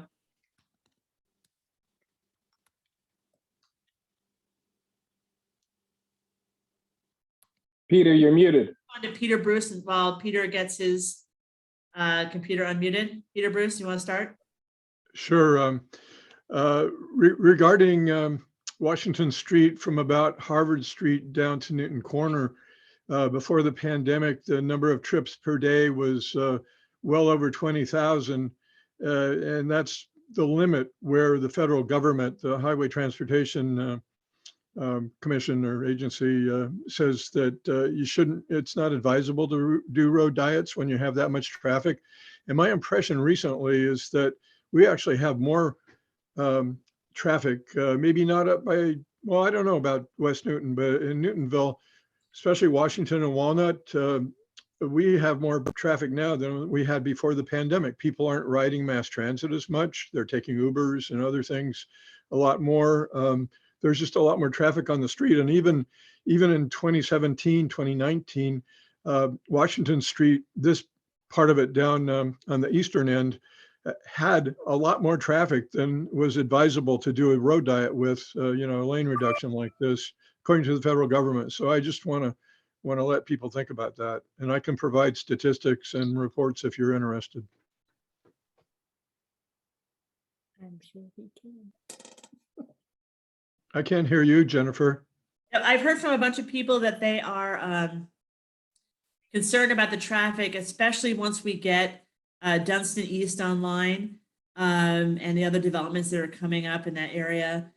The fear is that it's going to turn out more like Needham Street, where that is one lane, and you basically are.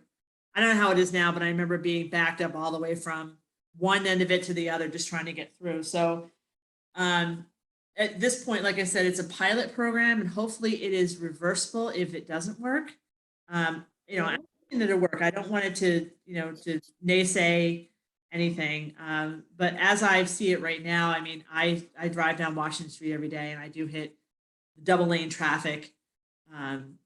Ever since they've they paved the part up from Newton Corner all the way down to Treo, and they've kind of messed up the lines a little bit, because I see people kind of like, especially when you get to that point where you can either go turn at the church or up the hill, and it seems like it just turns into a turn lane all of a sudden, and you have to swift over, and a lot of people are getting confused. So I'm hoping that they have thought about this, that they do a good job. I would hate to hope for a disaster so we can get it back, but I also have heard a lot of concerns about it. So I'm hoping that the counselors on the call do hear some of those concerns as well.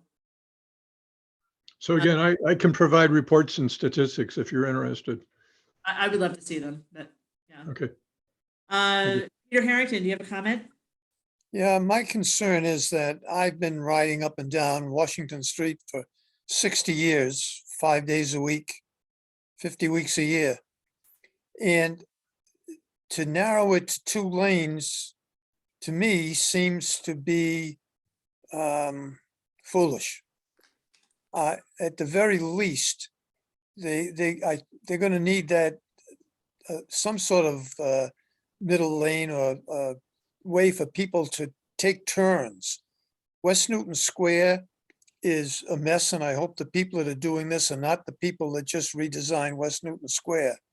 But again, it's another huge problem at West Newton Square. People come down, they're gonna take a left on Chestnut Street. There are people that wanna go straight on Washington Street. And if they've got that at 1 lane, it's going to get backed up back to Dunstan Street. And there are a lot of things to consider, and I hope that when you get them out there, that someone's, make sure that they're out taking a look at what's going on, because there are some significant problems that have to be addressed, and 2 lanes I think is insufficient for the amount of traffic that Washington Street handles. Thank you. Thank you, Peter. I do have a question for the counselors, if you do have an answer for this. I was looking to find a plan or some kind of visual that would show me exactly what was happening. And I know we had plans many years ago, but I didn't see anything that was updated. Is there a plan that has been distributed to everyone, or is this the same plan that we had back in 2019 or something? So it hasn't changed. Okay. Thank you. Robert Kavanaugh, you have a question or comment? Yeah, I do. First of all, I want to reiterate and agree with Peter Harrington. West Newton Square may not be worse than it was before, but it's certainly not improved. I mean, even on a Sunday morning when I go to get bagels, it's not the best. So hopefully they've learned some of their problems. The other question I have is, does the city have any plan to enforce the bike lanes? That is, my wife and I like to walk around. We've always thought Newtonville was walkable. We never quite understood this need to make it walkable, but our opinion. But honest to God, our biggest danger when we walk is people riding their bikes on the sidewalks. And they don't believe in bells or whistles. And, you know, we're well into our 70s. We get knocked down by a bike on the sidewalk. It's not going to be pleasant. So I'm wondering, does the city have any plans to make use of all these bike lanes and make sure people use them and not just decide they're on the sidewalk, then in the street? I don't know if anybody knows that. Yeah, I'm not sure. What you're talking about, though, is sometimes a hazard to have the bikes on the sidewalks. Could I comment on that? I'd have a very quick comment. I ride my bike, and in the 300 block, the most busy block of Walnut Street, there's no traffic, there's no bike lane. So sometimes I ride on the sidewalk because there's no bike lane there. Mm-hmm. And there's an indicator, there's a sign, there's an icon painted in the street that it looks like corporal stripes with a bicycle or something, which I think means that bikes are supposed to have the right of way, but people don't yield to me when I ride in the street. So sometimes I ride on the sidewalk. I try not to ride fast if anybody's nearby, but you know, that there's no bike lane in that block. Mm-hmm. Council Lucas? No. Muted. Thank you, Jennifer. Bob, next time you go to get bagels down Washington Street, make sure you give me some, okay? I love bagels, all right? So thanks a lot. With going to 4 lanes to 2 lanes, you know, I'd say it's an opportunity for those folks who do live on Washington Street for us to extend the sidewalk out on the southern side and plant more trees. So that way we don't have to look at the pike when we're walking, biking, driving down Washington Street. You know, it's an opportunity. But at the same time, you know, I take Washington Street every day on the evening commute. And just today, traveling west on Washington Street, leaving Newton Corner in the infamous Circle of Death, that traffic now is backed up all the way to Church Street. It can be pretty bad. So imagine one lane there is, wow. I would love for whoever designs Washington Street to at least travel on it by car, by bike, and walk, at least before you even entertain the idea of redesigning the road. That's just a start, and I think that needs to happen. That's all I got for right now. And I'm interested in hearing what people have to say. Thank you. Lisa, you have a comment or question? I do. I actually do live in West Newton. I've lived here for quite some time now. And I just wanted to say, I agree with Peter Harrington and Bob Kavanaugh, and actually Tarek too.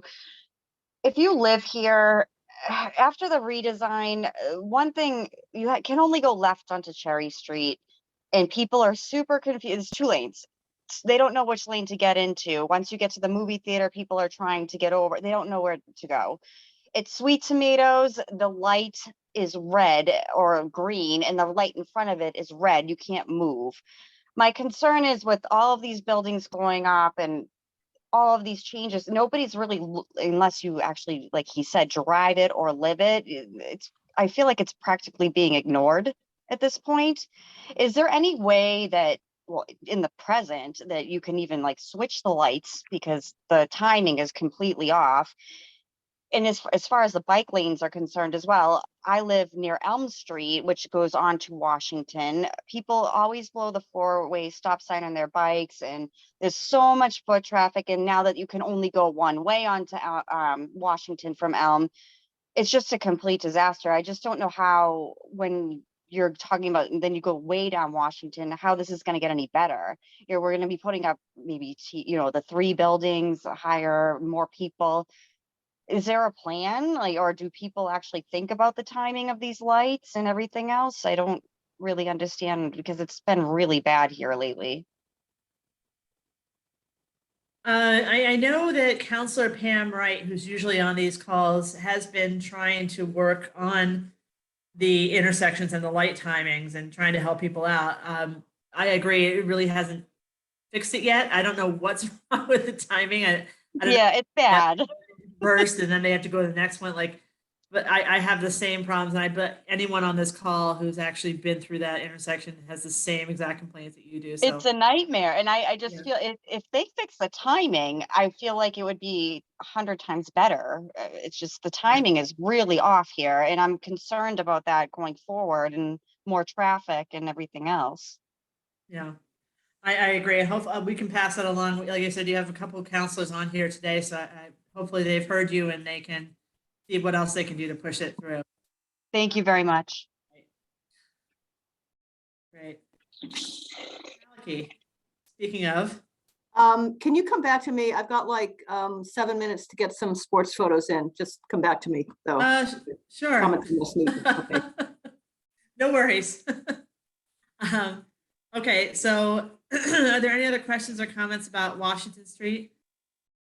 If I do get that 2019 plan, I will send it out to people who are on the call and who are in our catch basin, so they can take a look at it.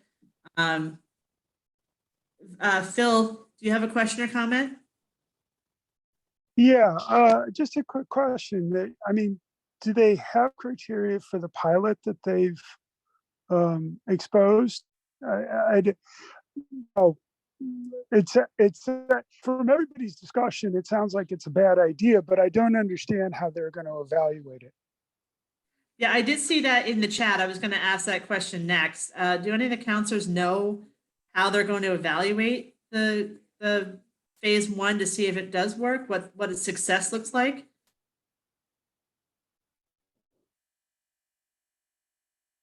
President Albright?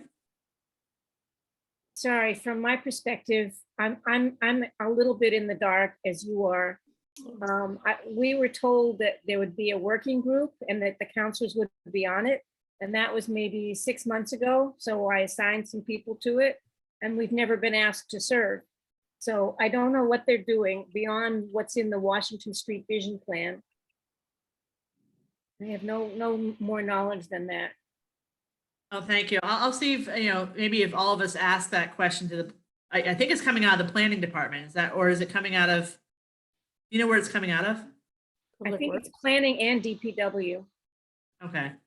So maybe we can all join forces and get some answers, because I feel like the plan that was done in 2019 may not reflect what's happening in 2022/23 now coming up.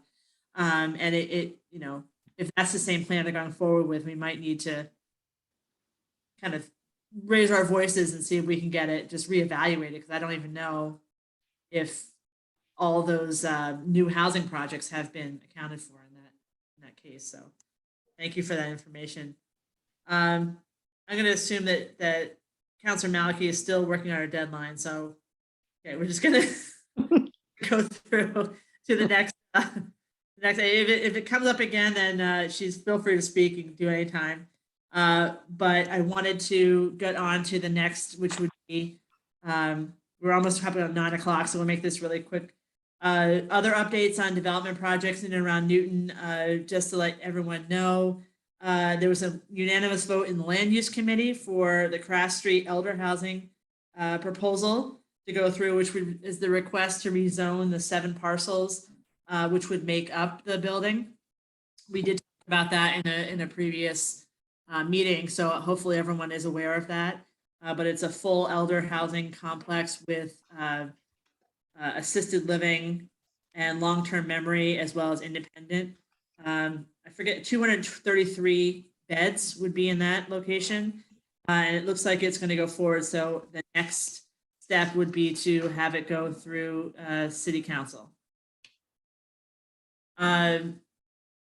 Martina, do you have any updates on NewCal?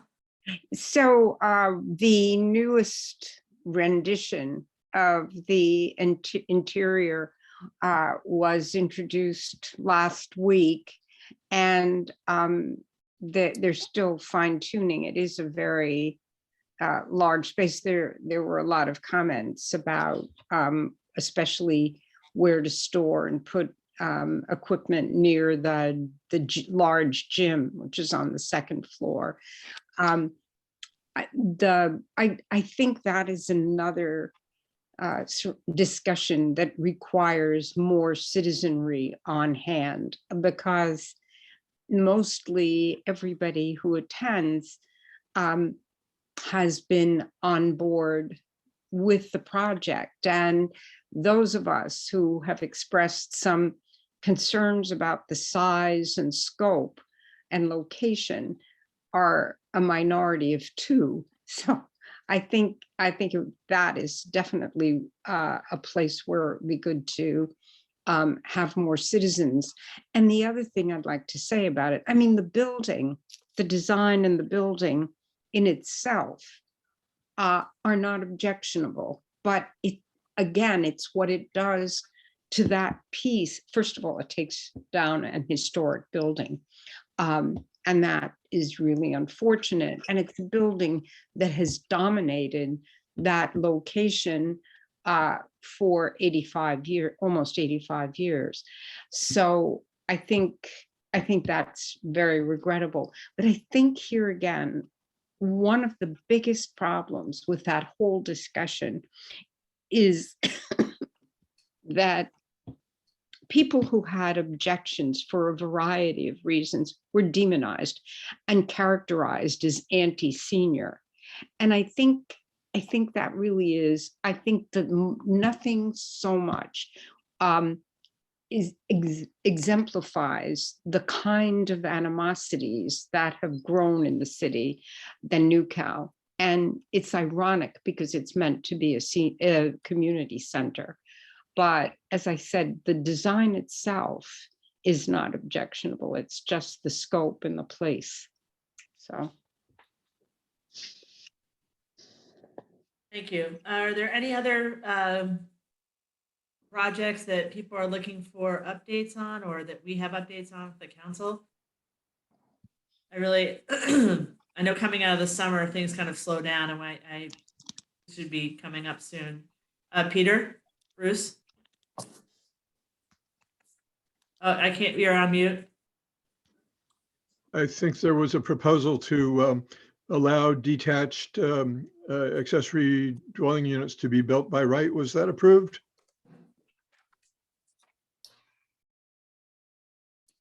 Yes, all of that was approved. Okay, thank you. And Robert? Yeah, I just wanted to mention in terms of upcoming developments in the area, the proposal to be putting up 163 units in back of Court Street, where the Fraser Engineering and I believe it's, yeah, Belli. That's just something people have to keep an eye on. It's 106, the proposal says 163 units, 221 parking spaces. So people just may want to, you know, be aware that that is now being proposed. I'm sorry, so could you just repeat that, the 160? Yeah, I'll need to look if into you it. can picture where the city yard is. Yep. Next to that, if you go through, there is Belli Construction and Fraser Engineering, and the Boylston Group, Boylston Properties has purchased the properties along with the house. And as of right now, they're proposing 163 units and 221 parking spaces. And just think that since we're talking about upcoming developments that are going on, that it's time to put that one into the hopper so that people are aware of it, that's all. Great, thank you so much. We'll definitely look into it and try to make sure people are aware that that's coming. I had no idea. That wasn't on my radar, so thank you for putting that out there. Lisa, did you have a comment about that or anything? I do actually. Well, Bob, I actually grew up a few houses down from Bob Kavanaugh. So I know Court Street pretty well.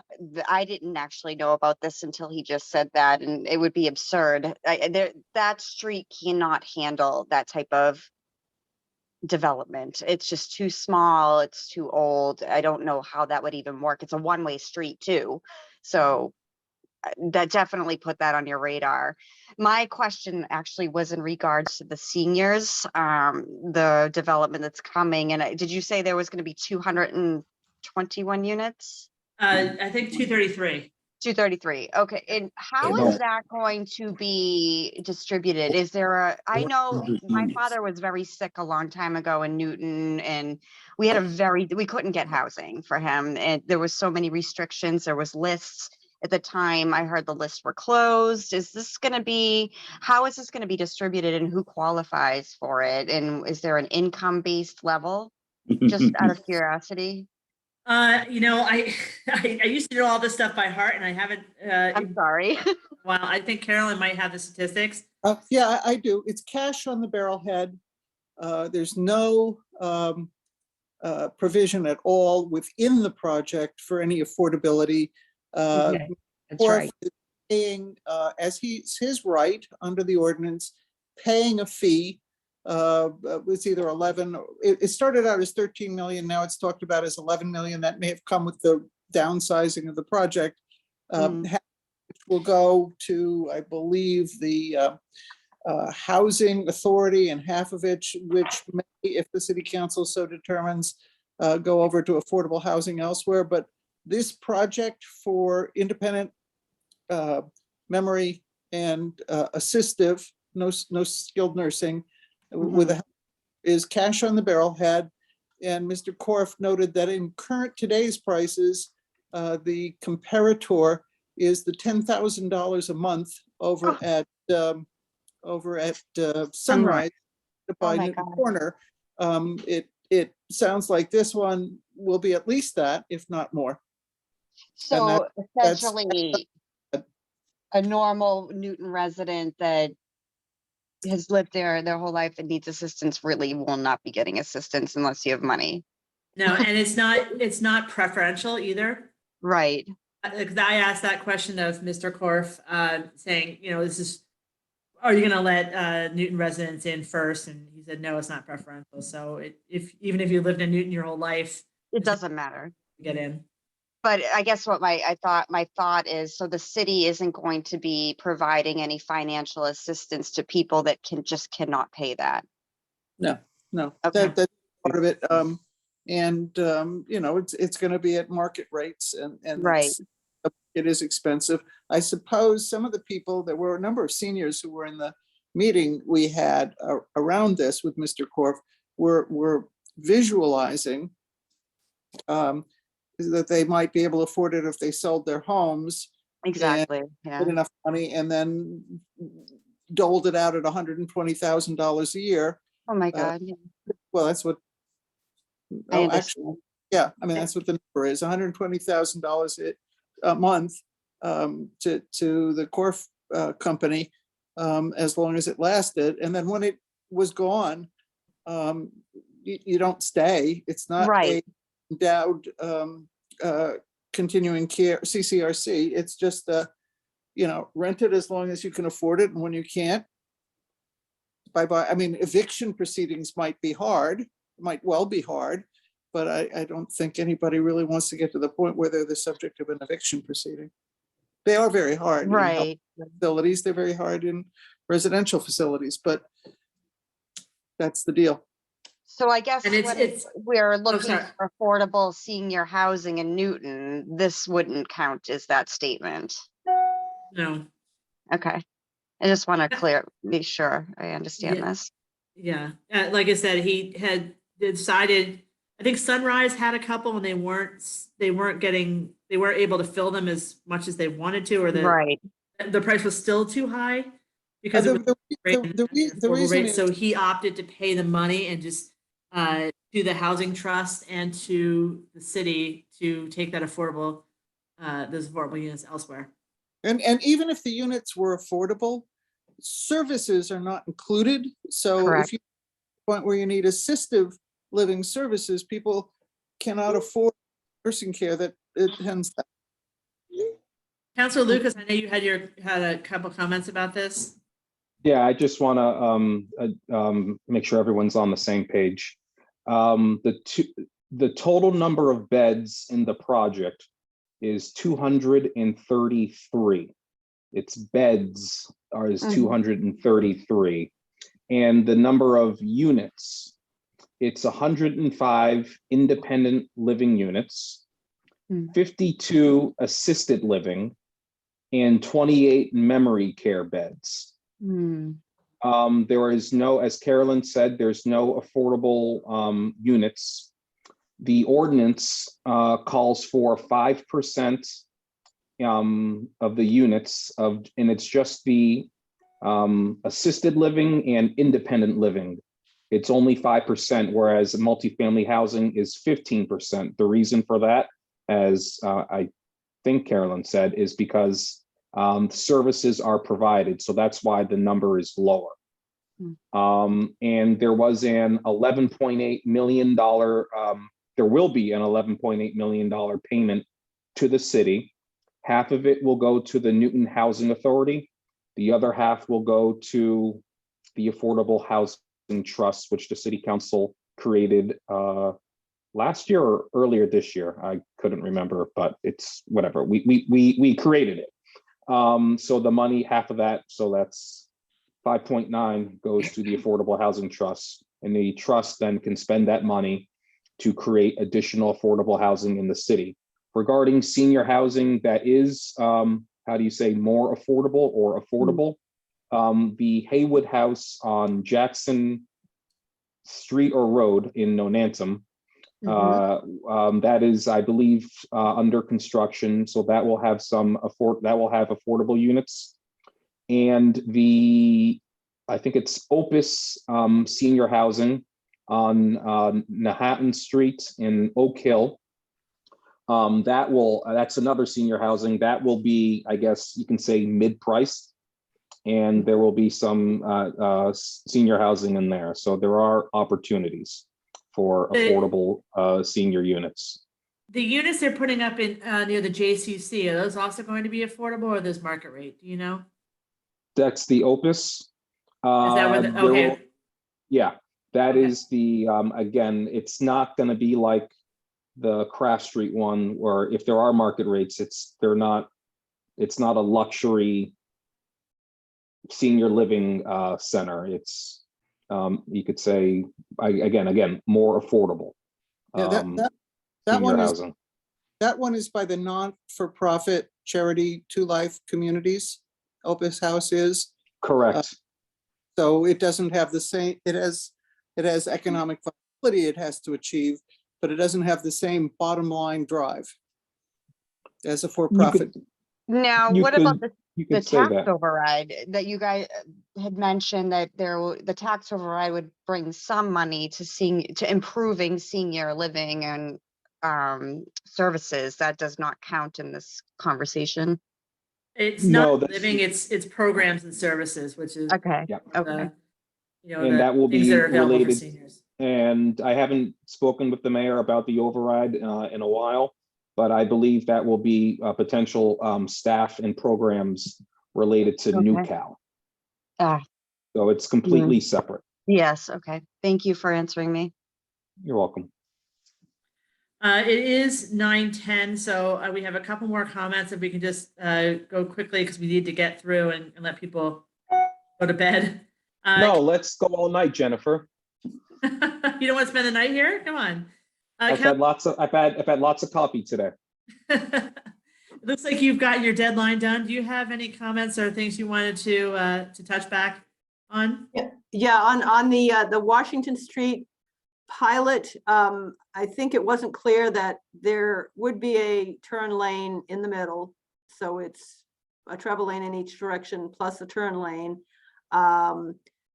The pilot, it's an odd choice of words to me because I think it's envisioned to last about 10 years. I'm not sure there'll be any going back if people don't like it.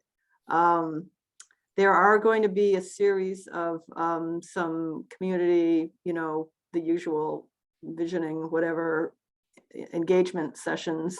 I have not seen dates for those yet. Regarding West Newton Square, we had a meeting with DPW planning. The police chief was there on the kind of aftermath of the enhancements. That was last Thursday on Zoom. I don't see the recording link yet, but it was recorded, so I will try to let people know the link when it's available. That was a 2-hour meeting. They sort of took in a lot of comments from the public, and there was to be a follow-up public safety and transportation meeting. We thought in November to discuss that, but I heard from Chair Andrea Downs this week. DPW called. They don't have any answers yet for West Newton Square, so won't be scheduling it for November. They, speaking of consultants, they are looking to hire a consultant to deal with multiple issues raised at the community meeting and can come in once they review various options from the consultant. A report of the community meeting will be coming out soon. And I'm told there will be an RFP for the consultant. So it may be different from the original consultant before construction or the post-construction consultant that has been working on the light timing, or it could be one of those, I suppose, but that's yet to be determined. But there will be an RFP apparently. Thanks. Thank you. That was well worth the wait. Comments. Quickly, Peter Harrington, and then Robert Kavanaugh, and then we need to move on to the end. So quick comments. Bob Kavanaugh's comments about taking the Belly construction land and putting up 168 units reminds me of something I've been concerned about, and I just want to mention it to you, and maybe you can put it on a future agenda for some sort of discussion. But historically, a city needs a balance in its tax base between commercial and residential. And over the years that I've been involved, we have been slowly eroding our commercial tax base. First, it was our manufacturing land that we converted into apartments and different kinds of projects. And now we are attacking the village centers. And if I hear correctly, all the different comments, it sounds like that we are going to be concentrating more residential building in our commercial centers. And we are losing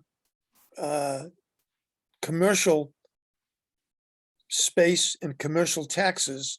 And the commercial people pay roughly twice what the residential people use. And they don't use the schools, and they have a limited use of the services.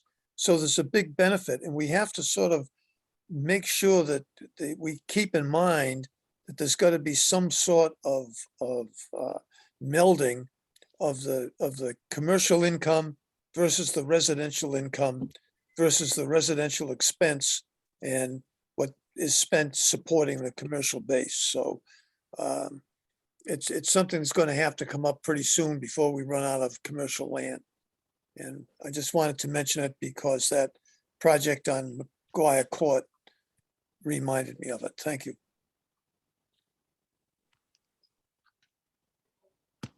Am I on? I'll be following up on Peter, but it was really somebody earlier had talked about the vanishing of commercial. This project I'm referencing includes 5 parcels. 4 of them are BU4, and one of them is a 2-family house, which is going to be apparently torn down by the plans I've seen. So there is more of the commercial real estate being taken out of the tax rolls with this project. That's all. Thank you. And then Peter Bruce, you have a minute.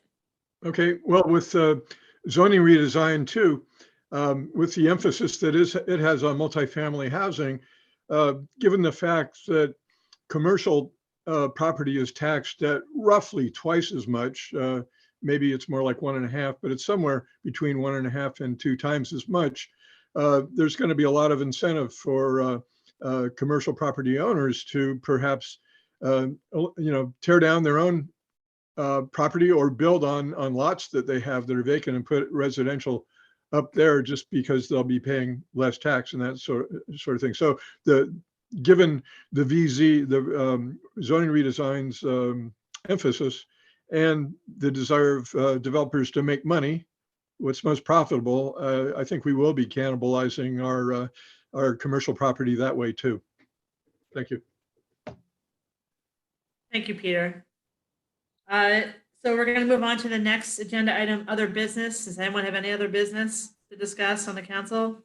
Or can we move through that one? I'm going to hear nothing, so I'm going to move through to the administrative issues. We have our next meeting date would fall on Thanksgiving, which is not optimal unless everyone feels like giving up their turkey dinner to hang out with us. I don't mind.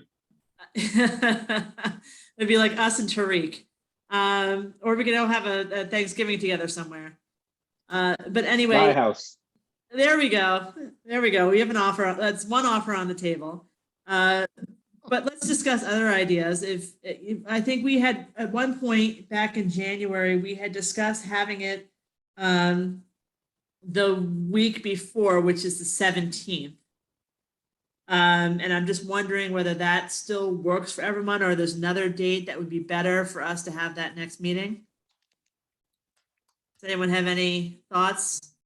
We can keep it at that Thursday and just have it an overlap with, I think it's Highlands. I forget who it is. It's one of them. We would be overlapping our meeting, but that's just going to have to, it's not our fault that our meeting is on a Thursday and it's Thanksgiving. So Martina, do you have another date, or are you? No, I think, I think that's, that was always going to be an option. So I think having it on the week of Thursday before Thanksgiving seems practical. Okay.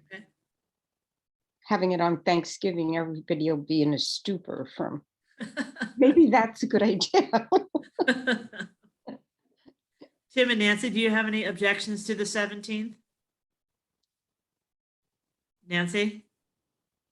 Okay, and Carolyn, do you have any objections to the 17th?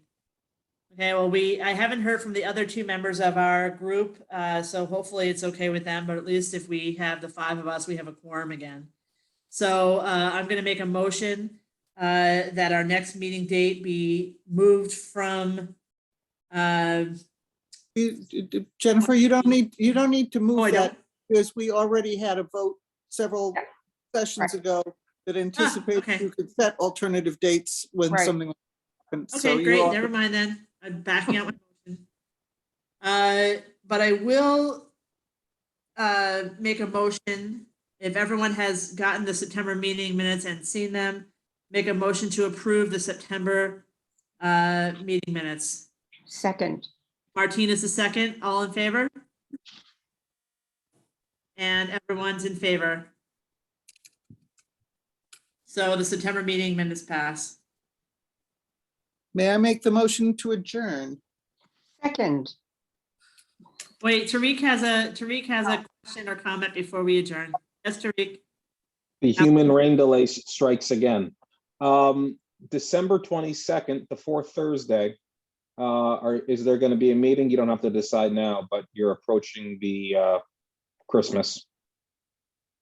FYI, I think we had decided that that was still okay. Really? Did talk about it earlier, but okay. if there's any thought to moving that one as well. No, you don't have to decide now because you don't have to. I mean, I would. There's no. Oh, okay, well, we'll think problem, about it. but yeah, If that's anyone all. has Just any- wanted to. Yeah. Yeah, no, that's a valid point. We had talked about it earlier, and I think we had said that the 22nd was still okay, but if anyone does have any objections or they're leaving the country or you're gonna be out of pocket, then just make sure to circulate that so that we know and we can discuss it at the next meeting. Thank you. Okay, Carolyn, I moved and I believe I heard Martina second. okay, all those in favor of adjourning the meeting? And it's everyone, and Carolyn twice. Thanks so much. Good job. Thank you, everyone, for coming. Really appreciate it. Thank Counselors for coming and giving us your Yes, information. thank you. Sharing that with us. Good night, everyone. Good night. Thanks a lot. Good night, Good everyone. night.